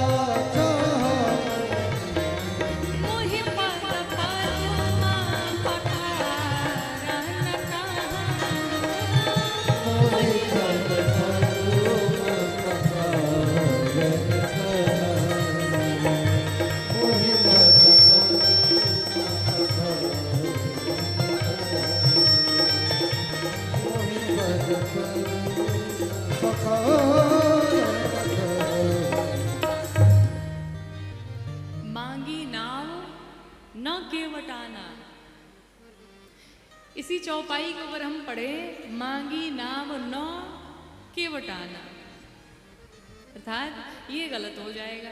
अर्थात भगवान ने नाव मांगी भी नहीं, बिना मांगे केवट चले आए। शुद्ध क्या है? मांगी नाव नौ केवट आना। भगवान ने नाव मांगी, केवट भैया ने कहा मैं नहीं आऊंगा। लक्ष्मण जी ने कहा देख लिया अपना मैनेजमेंट, इतना ही तक आपका मैनेजमेंट है, पहले ही मना कर दिया। राम जी ने कहा जब घर से चला था घर से ही जतरा खराब था हमारा। क्यों? आपको मना किया कि मत चलो साथ में, माने नहीं माने। जानकी को मना किया आप मत जाओ, मानी नहीं मानी। जब घर वाले नहीं सुने तो बाहर वाले क्या सुनेंगे? केवट भैया ने मना कर दिया मैं नहीं आऊंगा प्रभु। क्यों? मैं आपके मर्म को जान गया हूं। लक्ष्मण जी ने सोचा तुम मर्म को जानते हो? क्या जानते हो? कहीं इनके पांव में कोई बूटी लगी, उस बूटी के स्पर्श से पत्थर की शिला नारी बन के उड़ जाती है। जब पत्थर को नारी बनने में टाइम नहीं लगा तो ये हमारी नाव तो पानी में रह रह के और भी कोमल हो गई है, इसे कितना टाइम लगेगा? ना प्रभु ना, जब तक वो बूटी निकालेंगे नहीं तब तक नाव पर नहीं बैठने देंगे हम। इसी नाव से हमारे पूरे परिवार का भरण पोषण होता है। प्रभु मेरे ऊपर कृपा करिए, वो बूटी निकालूंगा, नाव पर बिठाऊंगा, पार करूंगा। कवितावली जी में वर्णन करते हैं गोस्वामी जी, अरे पात भरे सहरे सकल सुत बारे बारे केवट के जाति कछु वेदना पढ़ाई। प्रभु मेरे छोटे छोटे बाल बच्चे हैं, मैं जात का केवट हूँ, मल्लाह हूँ, मुझे पढ़ना लिखना भी नहीं आता। प्रभु मुझे कुछ नहीं आता, मेरे ऊपर कृपा करो। और तो और सब परिवार मेरो याही लागे राजा जो दिल में ताहीन कैसे दूसरे गढ़ाई। प्रभु इसी नाव से पूरे परिवार का भरण पोषण करता हूँ। पैसे भी नहीं कि ये नाव चली जाए तो दूसरी मंगा लो। नाथ गौतमा के घर ने जो तरनी तरेगी मेरो प्रभु सोनी साध वही के वादना बढ़ाई। प्रभु अगर गौतम ऋषि की पत्नी का हाल हो गया तो हमारी नाव का क्या होगा? और तो और हमारे घर में और भी झगड़ा न लगाइए। अच्छा झगड़ा कैसा? केवट भैया ने कहा सरकार अगर ये नाव उड़ गई, कोई नारी बन गई तो हमारी पत्नी ये नहीं सोचेगी कि नाव नारी बन के उड़ गई, हमारी पत्नी ये सोचेगी कि नाव बेच करके दूसरा विवाह कर लिया। प्रभु हमारे घर में अच्छा खासा चल रहा है, आप हमारे घर में झगड़ा न लगाइए। अगर पार जाना चाहते हैं तो तुलसी के राम अरे राम रे सो साची कहो बिना पग धोवे नाथ नवना चढ़। बिना पांव धोवे हम आपको नाव पर नहीं बिठाएंगे। मानना हो तो मानिए, नहीं तो सरकार क्षमा करिए हमें। राम जी मौन है। केवट भैया ने थोड़ा और नाटक किया, पहुंचे भगवान राम के पास और जाकर के भगवान राम का पूरा शरीर टटोलने लगे। लक्ष्मण जी ने कहा क्या कर रहे हो? कहा 2 मिनट टाइम दीजिए बताता हूँ। जब पूरा शरीर टटोल लिया, केवट भैया ने कहा अब पता चला ये बोल क्यों नहीं रहे? क्या पता चला? कहा इनके पास तो पॉकेट ही नहीं है। मतलब कहा जब पॉकेट नहीं है तो इनके पास एक फूटी कौड़ी नहीं होगी, और जब इनके पास एक फूटी कौड़ी नहीं है, बेचारे पहले से इतने गरीब हैं और हमने इतनी अपनी गरीबी सुना दी, ये सोच रहे हैं कि जब हमें केवट पार करेंगे तो उतराई क्या देंगे। अगर इस बात से संकोच में है तो प्रभु जाइए, हम आपको इससे भी मुक्त करते हैं। और केवट भैया ने भगवान राम को इससे भी मुक्त कर दिया। केवट भैया कहते हैं कि पद कमल धोई चढ़ाई नाथ उतराई चहो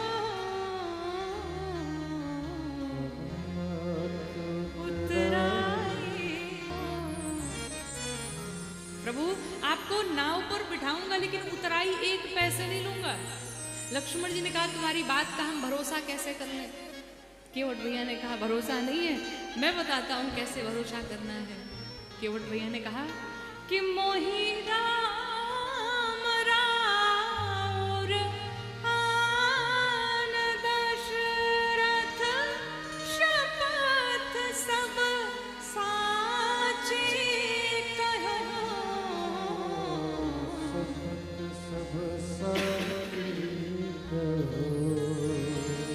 केवट भैया ने कहा प्रभु मैं राम जी की शपथ खा करके कहता हूँ, महाराज दशरथ की शपथ खा करके कहता हूँ कि पाँव धुलूंगा, पाँव पखारूंगा, नाव पर बिठाऊंगा, लेकिन उतराई एक पैसे नहीं लूंगा।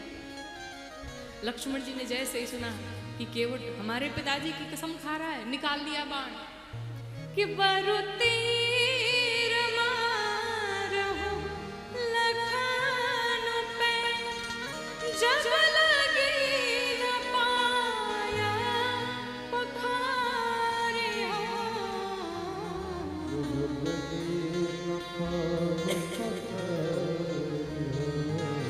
लक्ष्मण जी ने निकाल लिए बाण, मार दूंगा तुझे। केवट भैया ने कहा बड़ी अच्छी बात है, एक भाई खड़ा होकर नाव मांग रहा, दूसरा भाई कहता है कि बाण मार दूंगा, मार डालो, कोई चिंता नहीं मुझे, अगर मैं मर भी गया ना तो उसी में मेरा कल्याण हो जाएगा। लक्ष्मण जी ने कहा बड़ा विचित्र आदमी है, मरने में तुम्हारा क्या कल्याण होगा? केवट भैया ने कहा विचार करिए, मरते समय लोगों के मुख में गंगा जल डाला जाता है और यहाँ जैसे बाण चलाएंगे गंगा मैया में जाके गिरेंगे, शरीर ही गंगा जी में होगा। और मेरे राम जी इतने दयालु हैं कि मेरे मरने के बाद अंतिम संस्कार तो करके ही जाएंगे। लोग सोचते हैं कि मरते समय जिह्वा पर राम का नाम आ जाए, और यहाँ तो साक्षात राम जी खड़े हैं। अब एक तरफ गंगा मैया, एक तरफ राम जी, बीच में हमारा शव होगा, ऐसी मृत्यु भला किसको नसीब होगी? लक्ष्मण जी ने सोचा ये बड़ा चतुर है, बड़ा चालाक है। केवट भैया की अटपटे बैन को सुन करके भगवान राम मुस्कुरा पड़े। सुन केवट के बैन प्रेम लपेटे अटपटे, बेहसे करुणा ऐन चितई जान की लखन तन। प्रभु आप पांव पखरवा लीजिए, और कुछ नहीं करूंगा मैं। केवट भैया ने भगवान से कहा कि अरे हम नाही नियारा ले आए बराबर नैया हो, कि डर लागेला हो, कि डर लागेला किससे? तो हरे पौआ के धुरिया से डर लागेला, हो से डर लागेला। करीब जी की बड़ी सुंदर रचना है। केवट भैया ने कहा प्रभु एक ही शर्त है, अब आप कहेंगे तो पांव पखारूंगा, नहीं तो यहीं बैठा रहूंगा। भगवान मुस्कुरा करके पासंद बोले मुस्काए। भगवान मुस्कुरा करके बोल पड़े, जाओ जल्दी गंगा जल लेके आओ, मेरे पांव पखारो। और जैसे ही पांव पखारने के लिए कहा, केवट भैया वहीं बैठ गए। लक्ष्मण जी ने कहा भैया कौन सा ऐसा अंग्रेजी का शब्द बोल दिया जो इसके समझ में नहीं आ रहा है? अभी तक चिल्ला रहा था पांव पखारूंगा, पांव पखारूंगा, जब कह दिया पांव पखारो तो बैठ गया। केवट भैया से पूछा बैठे क्यों? कहा सुना नहीं क्या? इन्होंने कहा पांव पखारना है। कहा पखारो। कहा धुलने पखारने में अंतर है। क्या अंतर है? धुलने का मतलब है कि हम अकेले धुल लें, और पखारने का मतलब है कि पत्नी परिवार बच्चों सहित पखारे। अब केवट भैया गए घर पे, जा करके अपने जितने 1-2 दर्जन बच्चे थे, जितनी पत्नी थी, बच्चों को, सबको, पूरे परिवार को बुलाया। और केवट भैया घर से कठौती नहीं कठौता लेके चले कि छोटो सो कठौता भरी आनी पानी गंगा जो को धोई पा। कहीं कठौती लेकर के गया नारी न बन जाए, कठौता लेके जाऊंगा। अगर बुढ़ी बहन के पांव पखारे, पी गए, बच्चों को चरणामृत का पान कराया, पत्नी को चरणामृत का पान कराया, सब का हो गया। लक्ष्मण जी ने कहा अब बिठाओ। कहा भी नहीं। क्यों? आप तो चले जाएंगे और गांव वाले अगर सुन लेंगे कि भगवान आए थे, केवटवा अकेले चरणामृत का पान लेंगे सब, फिर कहा गांव वालों को बुलाना पड़ेगा। अब गया महाराज, पूरे गांव वालों को बुला करके केवट भैया लेकर के आए। गांव में बहुत कम लोग होंगे, फिर भी 1000 लोग होंगे। 1000 लोग को लाइन में खड़ा कर दिए। केवट भैया बारी बारी से सबको चरणामृत का पान करा रहे। 2 घंटे उसमें लगे। केवट भैया से लक्ष्मण जी ने कहा अब हो गया तुम्हारा, चले? जितने भी पित्र हैं सब यही घाट पर खड़े हैं। नाथ अगर एक बार आदेश करी तो एक बार और पांव पखार के इनको मुक्त कर दो। केवट भैया ने भगवान राम के पुनः पांव पखारे, अपने सभी पितरों को मुक्त कर दिया केवट भैया ने। और जैसे ही पांव पखारा, सबको मुक्त किया। सबसे पहले श्री जानकी जी को बिठाया, राम जी को बिठाया, लक्ष्मण जी को बिठाया, निषाद जी बैठे, केवट भैया सबको लेके चल पड़े। गंगा मैया ने अपना वेग बढ़ाया भगवान के चरणों का स्पर्श करने के लिए। केवट भैया माँ गंगा से निवेदन करते हैं कि मेरे राम जी उतरेंगे पार, हे गंगा मैया धीरे बहो, मेरे राम जी उतरेंगे पार, गंगा मैया धीरे गंगा मैया धीरे बहो, धीरे बहो रे मैया धीरे बहो रे, धीरे बहो रे मैया धीरे बहो रे, धीरे बहो रे मैया धीरे बहो रे, धीरे बहो रे मैया धीरे बहो रे, मेरे राम जी उतरेंगे पार, गंगा मैया धीरे बहो, मेरे राम जी उतरेंगे पार, गंगा मैया धीरे बहो। बड़े बाल से सब मिठी मिठी तालियों के साथ।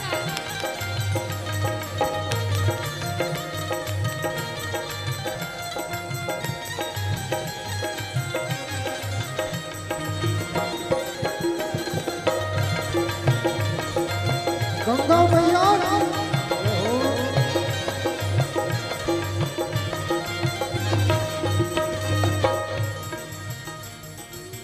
गहरी नदियाँ नाव पुरानी, गहरी नदिया नाव पुरानी, गहरी नदियाँ नाव पुरानी, गहरी नदिया नाव पुरानी, चल पुरवैया ना गद्दी ठहरानी।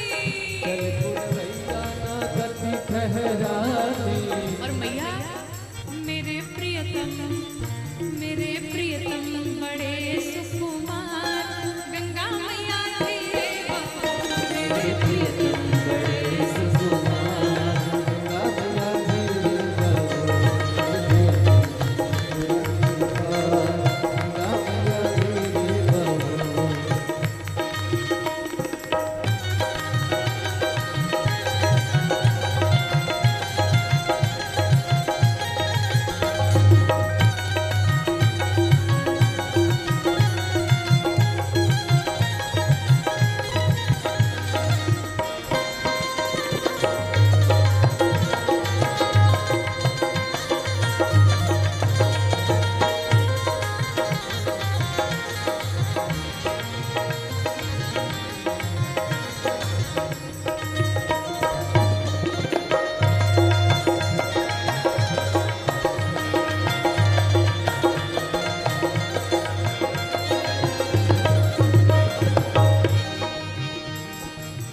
राम सिया और लखन विराजे, सिया रे लखन विराजे, राम सिया और लखन विराजे, राम सिया रे लखन विराजे, शीश जटातन मुनि पट साजे, शीश जटातन मुनि पट साजे, शीश जटातन मुनि पट साजे, शीश जटातन मुनि पट साजे।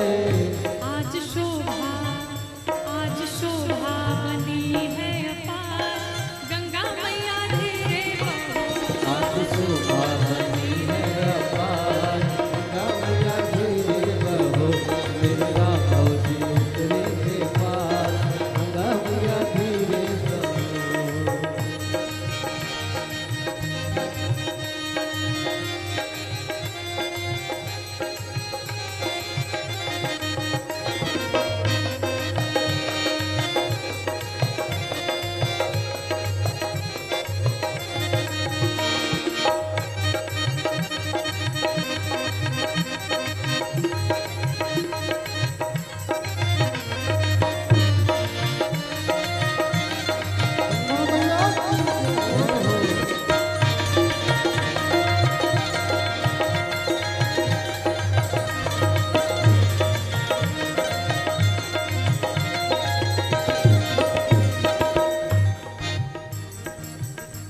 पुलक शरीर नीर अखियन में, पुलक शरीर नीर अखियन में, पुलक शरीर नीर अखियन में, मन होत दर्शन में, आनंद मगन होत दर्शन में, आनंद मगन होत दर्शन में, आनंद मगन होत दर्शन में।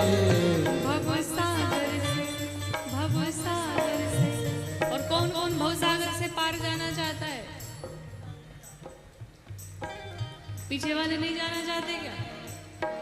सब जाना चाहते।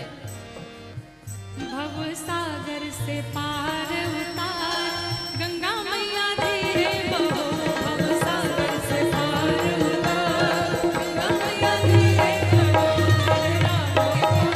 गंगा मैया धीरे बहो, तेरा जीवन के पार गंगा मैया धीरे बहो, तेरा जीवन के पार गंगा मैया धीरे बहो, तेरा जीवन के पार गंगा मैया धीरे बहो। मेरे राम जी उतरेंगे पार, हे गंगा मैया धीरे बहो। मैया ने वेग बढ़ाया, मैया ने वेग बढ़ा करके भगवान को प्रणाम किया। जैसे ही केवट भैया ने भगवान को उतारा, केवट उतरी दंडवत कीना। सबसे पहले दंडवत किया भगवान को, और दंडवत प्रणाम जब किया, भगवान राम ने सोचा मैं पिता हूं, ये पुत्र है, इसे उतराई में क्या दूं मैं। और जैसे ही भगवान अभी विचार ही कर रहे थे, मैया जान की जान गई, और मैया ने तुरंत हाथ से अंगूठी निकाली और भगवान राम को प्रदान किया। प्रभु आप केवट भैया को प्रदान करिए। जब केवट भैया ने देखा कि मैया के शरीर पर एक भी आभूषण नहीं है, एक जो आभूषण अंगूठी है वो भी मैया मुझे दे रही है, केवट भैया भगवान के चरणों में गिर करके रो पड़े। प्रभु आज मुझे क्या नहीं मिला कि नाथ आज मैं काह न पावा, मिटे दोष दुख दारिद दावा। मुझे क्या नहीं मिला आज प्रभु? इन नेत्रों में जो दरिद्रता थी, जो लालच थी, आपके दर्शन मात्र से वो दरिद्रता समाप्त हो गई। इस हृदय का जो संताप था, आपके चरणामृत का पान करके वो भी समाप्त हो गया। अब मुझे कुछ नहीं चाहिए कि अब कछु नाथ न चाहिए मोरे, अब कछु नाथ न चाहिए मोरे, दीना दयाल अनुग्रह प्रभु मुझे क्या नहीं मिला आज? मांगने को शेष क्या बचा है? जिसे रघुनाथ जी के दर्शन हो जाए, आपके चरणामृत का पान हमने कर लिया, अब क्या मांगू आपसे? ध्यान रखिए, भगवान जहां जहां गए, भगवान से सभी ने कुछ न कुछ मांगा, पर यहाँ केवट भैया को भगवान दे रहे हैं। केवट भैया ने लिया नहीं, मुझे कुछ नहीं चाहिए। आप भी भगवान के पास पहुंचिए, कभी ऐसे भी पहुंच जाइए भगवान को धन्यवाद करने के लिए। जब पहुंचते हैं तब लिस्ट ही लेकर के पहुंचते हैं, प्रभु ये पूरा हो गया, अब अगली लिस्ट ये है हमारी। कभी निस्वार्थ भाव से भी सिर्फ धन्यवाद करने के बहाने पहुंचिए भगवान को। हम भगवान के पास पहुंचते सिर्फ शिकायत लेकर के, जो दिया है उसका शुक्रिया नहीं किया, जो नहीं दिया है उसके लिए शिकायत जरूर किया। इतना सुंदर शरीर दिया, इसके लिए कभी धन्यवाद किया क्या भगवान को? मनुष्य का शरीर दिया, कभी भगवान को धन्यवाद किया? कभी नहीं किया। भगवान भी तरसते हैं कि मेरा कोई भक्त आता और कहता प्रभु सिर्फ आपके दर्शन के लिए आया हूँ, आपसे कुछ मांगने नहीं आया हूँ। भगवान भी सोचते मेरा दर्शन करता है और फल में कहता है मुझे ये चाहिए। और तो और भगवान को भी लोग घूस देते हैं, अगर आप ये काम कर दिए ना तो ऐसा करूंगा मैं, और नहीं किया तो लड्डू नहीं चढ़ाऊंगा। कामना पूर्ण हुई तो 5 किलो लड्डू चढ़ाऊंगा, नहीं पूर्ण हुआ तो 1 को से नसीब नहीं होगा। ये स्थिति है। भगवान के पास पहुंचिए और जो मिला है उसके लिए धन्यवाद करिए। प्रभु तूने मुझे मालिक थोड़ा नहीं बहुत दे दिया है, तेरा शुक्रिया है, तेरा शुक्रिया है। प्रभु तेरा ही दिया हमने खाया पिया है, तेरा शुक्रिया है, तेरा शुक्रिया है। भगवान का व्यवहार, भगवान जिसको एक बार अपना लेते कभी विस्मरण नहीं करते। और जीव का व्यवहार, अपना काम पूर्ण होने के बाद, जीवन में धन वैभव यश कीर्ति पाने के बाद सबसे पहले भगवान को ही भूलता है। भक्त कहता है प्रभु तेरा नाम भुलाना, तेरी रहमतों का कहाँ है ठिकाना, तेरी इस मोहब्बत ने पागल किया है, तेरा शुक्रिया है, तेरा शुक्रिया है। हम जिस योग्य नहीं रहते, जब भगवान की कृपा हो जाती तो अयोग्य को भी भगवान योग्य बना देते हैं। और ये हमसे बेहतर कोई नहीं जान सकता है। भगवान ने हमारे जैसे अज्ञानी को भी, हमारे जैसे अयोग्य को भी समाज में लाके प्रस्तुत कर दिया, वरना गौरांगी तो के घर में पड़ी रहती, वरना गौरांगी को आज पूरा देश विदेश नहीं जान पाता। ये हमारे ठाकुर जी की कृपा है, हमारे माता रानी की कृपा है कि जो हमने कभी जीवन में कल्पना नहीं की थी, भगवान ने वो सब कुछ दे दिया। मान सम्मान प्रतिष्ठा, इस छोटी सी आयु में लाखों लोग आते हैं, मिलते हैं, लाखों लोग बैठ करके श्रवण करते हैं। वरना मेरी मति में इतनी बुद्धि नहीं है, हमारे पास इतना ज्ञान नहीं कि इतने लोग बैठ करके मुझे सुने। बुद्धि नाम की तो कोई चीज़ नहीं है, ज्ञान नाम की कोई चीज़ नहीं है, लेकिन वही जब ठाकुर जी की कृपा हो जाती है तो असंभव भी संभव बन जाता है। और उसके साक्षात उदाहरण हम राम ने अपनी भक्ति प्रदान की। भगवान सब कुछ दे देते हैं जीव को, पर अपनी भक्ति कभी नहीं देते। और जब जीव कहता कि मुझे कुछ नहीं चाहिए, तब जाकर के भगवान अपनी भक्ति प्रदान करते हैं। और केवट भैया को भगवान राम ने अपनी विमल भक्ति प्रदान कर दी।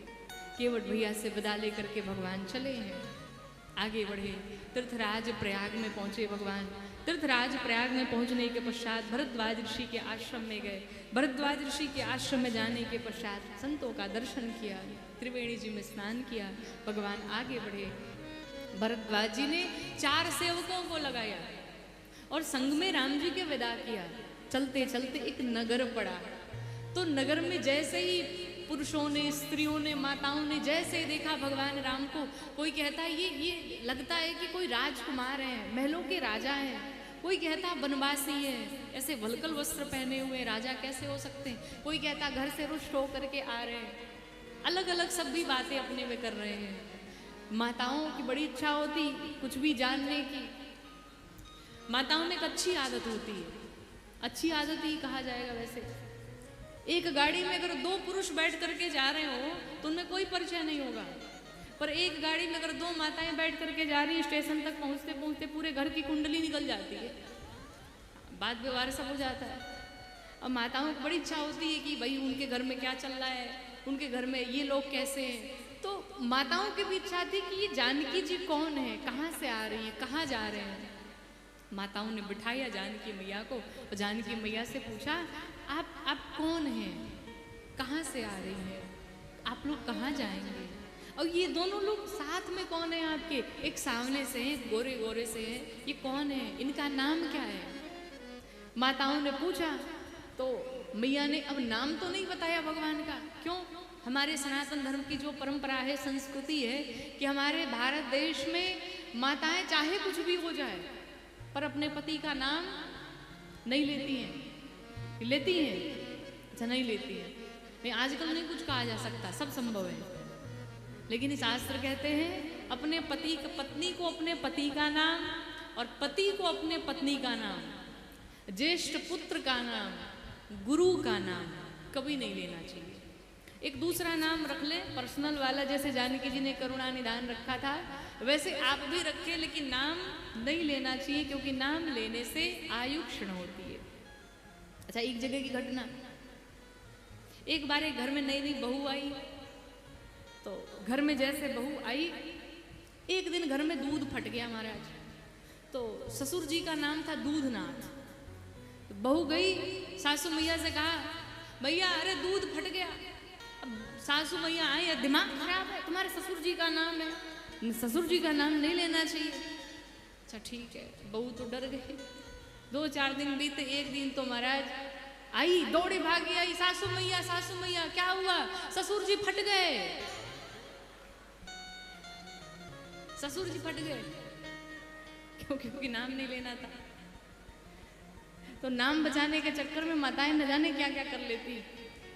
अच्छा, एक जगह नाम में भी बड़ी समस्या। अब मान लो कथा चल रही है तो नाम संकीर्तन होता रहता है, तो पता चले किसी के पति का नाम राम है, किसी के पति का नाम नारायण है। अब बड़ी समस्या होती माताओं को, नाम ले कि ना ले। लेकिन सुन लीजिए, भगवान का नाम लेने में कोई दोष नहीं लगता है। अगर ऐसा है भी तो आप नाम ले सकती हैं। जैसे किसी कथा में संकीर्तन जब होता था तो सामने एक मैया बैठती थी, तो वो गाती ही नहीं थी बिल्कुल। एक दिन हमने बुलाया, पूछा मैया क्या बात है, आप नहीं गाती? कहा नहीं हम नहीं गाते। क्यों? हमारे पति का नाम है। तो हमने समझाया नाम ले सकती हैं, लेकिन फिर भी इतनी निष्ठा है महाराज माताओं की कि मेरे समझाने के बाद भी उन्हें समझ में नहीं आया। अगले दिन से खूब बढ़िया गाना शुरू किया। तो हमने बुलाया, कहा आज आपने गाया संकीर्तन? कहा हाँ गाया। हमने कहा क्या गाया? तो हमने कहा रोज संकीर्तन में होता था, बोलो रघुनंदन राम की जय जय जय। मैया ने कहा आप गाती हैं रघुनंदन राम की जय जय जय और हम गा रहे बोले पप्पू के पापा की जय जय जय। और पप्पू के पापा की जय जय जय कर दी। तो नाम लेने में कोई दोष नहीं है, नाम लिया जा सकता है, भगवान के नाम में लेने में कोई दोष नहीं है। श्री जानकी जी ने भी भगवान का नाम नहीं बताया, बल्कि मैया जानकी ने अपने माथे पर आंचल रखा, नेत्रों को तिरछे घुमाया। मैया ने कहा जो सांवले सांवले से है वो हमारे प्राणनाथ हैं, और जो गोरे गोरे से हमारे देवर हैं। हम सभी वन में यात्रा करने के लिए जा रहे हैं। मैया ने सभी नगरवासियों को जवाब दिया, उत्तर दिया। सभी प्रसन्न होकर के विदा किए। भगवान पहुँचे वाल्मीकि जी के आश्रम में। वाल्मीकि जी के आश्रम में पहुँचने के पश्चात वाल्मीकि जी ने भगवान के रहने के 14 स्थान बताए। राम जी ने कहा प्रभु मैं गुप्त रूप से अवतार लिया हूँ, मैं कहाँ रहूँ जाकर के? कहा आप जाइए चित्रकूट धाम में वास करिए। भगवान राम चित्रकूट धाम चले।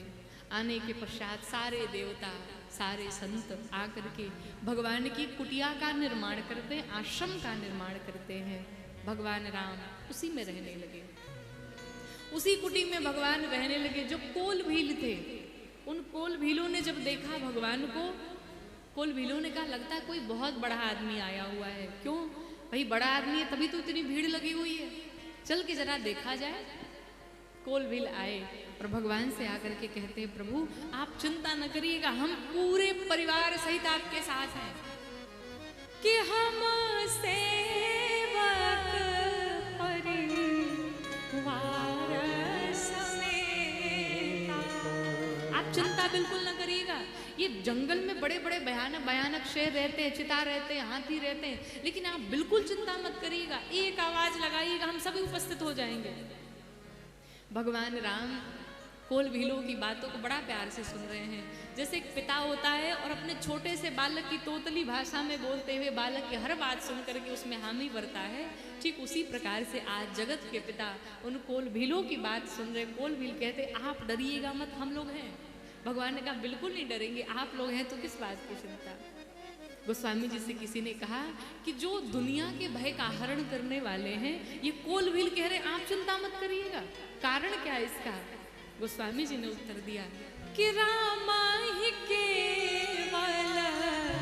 प्रेम प्यारा राम ही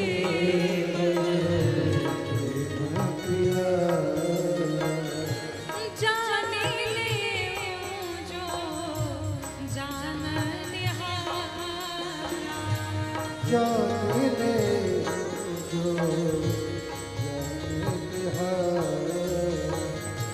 सोई जान ही जही देहु जनाए कोई ना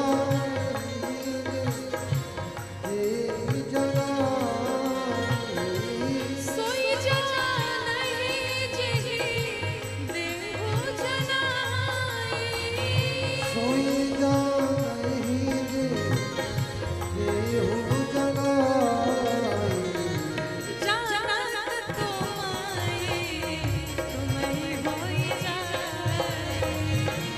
जानत तुम्हारे होई जाए सीताराम राम राम सीताराम राम राम सीताराम राम राम सीताराम राम राम राधे श्याम श्याम श्याम राधे श्याम श्याम श्याम सीताराम राम राम सीताराम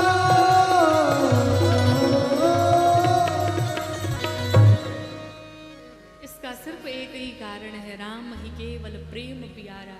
भगवान को सिर्फ प्रेम प्रिय है, बाकी कुछ प्रिय नहीं है।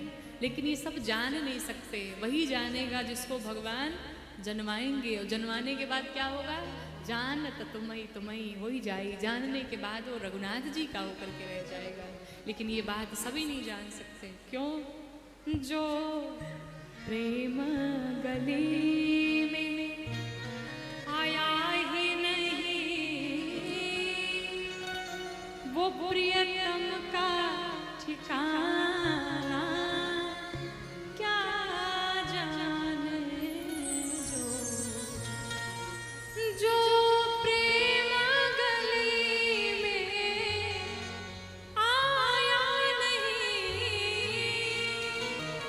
वो प्रियतम का ठिकाना क्या जाने। जिसने कभी प्रेम किया ही नहीं, वो प्रेम निभाना क्या जाने। जो प्रेम गली,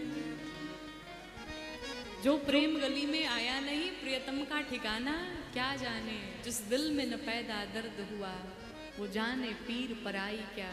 मीरा है दीवानी मोहन की, दुनिया ये दीवानी क्या जाने। जो प्रेम गली आया नहीं, प्रियतम का ठिकाना क्या जाने। जो भगवान से प्रेम किया ही नहीं, वो क्या समझेगा दूसरे की भक्ति को, दूसरे के प्रेम को। भगवान इस प्रकार से चित्रकूट धाम में वास करने लगे। और आप सभी को ज्ञात है कि आज हम सभी लोग कथा के अष्टम सत्र में बैठे थे। और कल की कथा विश्राम दिवस की कथा है।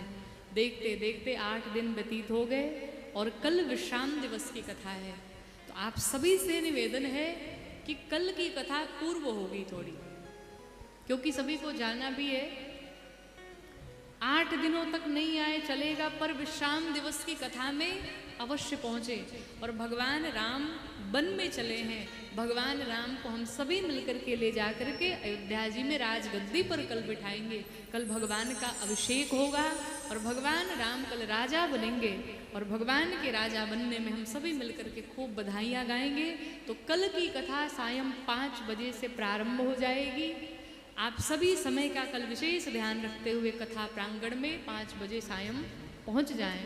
एक बार में इस व्यासपीठ से इस इतनी बड़ी भीड़ को जो कंट्रोल कर रहे हैं, जो इतनी सुरक्षा दे रहे हैं, हमारे सभी पुलिस कर्मियों भाइयों के लिए एक बार जोरदार तालियों से स्वागत करें आप सभी। क्योंकि वो नहीं रहे तो अव्यवस्थाएं हो जाएंगी, व्यवस्थाएं नहीं बन सकती। तो आप सभी बैठ करके अगर कथा का आनंद ले रहे हैं तो ये उनका सहयोग है। वो खड़े होकर के दिन रात लगे रहते हैं यहाँ पर, यहाँ की व्यवस्थाओं में। तो इस व्यासपीठ से मैं उनको भी धन्यवाद देना चाहती हूँ। इसी के साथ आज की कथा को विश्राम। आइए हम सभी आरती की तरफ चलते हैं और आइए हम सभी संग मिलकर के भगवान के इस दिव्य मंगलमय आरती का दर्शन करते हैं। आरती श्री रामायण जी की, आरती श्री रामायण जी की। कीरति कलित ललित सियपी, कीरति कलित ललित सियपी। गावत ब्रह्मादिक मुनि नारद, गावत ब्रह्मादिक मुनि नारद। वाल्मीकि विज्ञान विशारद, वाल्मीकि विज्ञान विशारद। सुख सनकादीश शयर सारद, सुख सनकादीश शयर सारद। बरन पवन सुत कीरतिनी, बरन पवन सुत कीरतिनी की। आरती श्री रामायण जी, आरती श्री रामायण जी की।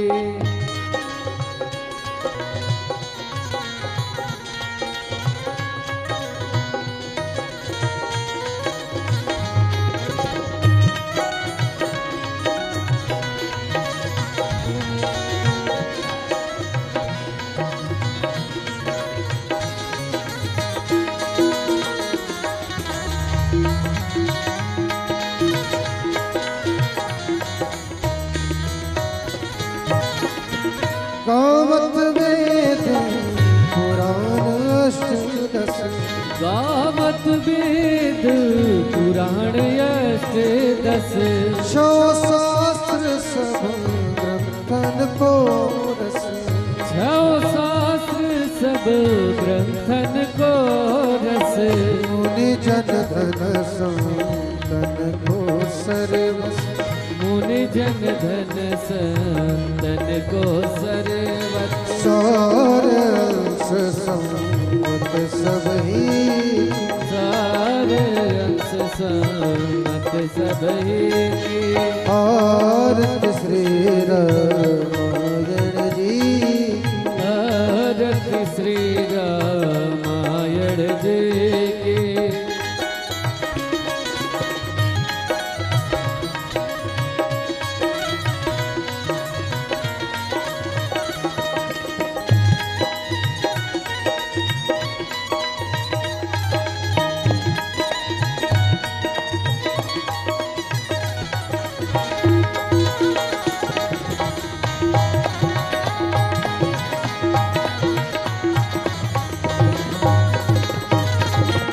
गावत संतत शंभु भवानी, गावत संतत शंभु भवानी। अनुघट संभव मुनि विज्ञान, अरुघट संभव मुनि विज्ञानी। व्यास अधिक वीर जे बखानी, व्यास आदि कवि वरज बखाने। काग भुसुंदे गरुड़ के ही, काग भुसुंडे गरुड़ के की। आरती श्री रामायण जी, आरती श्री रामायण जी की।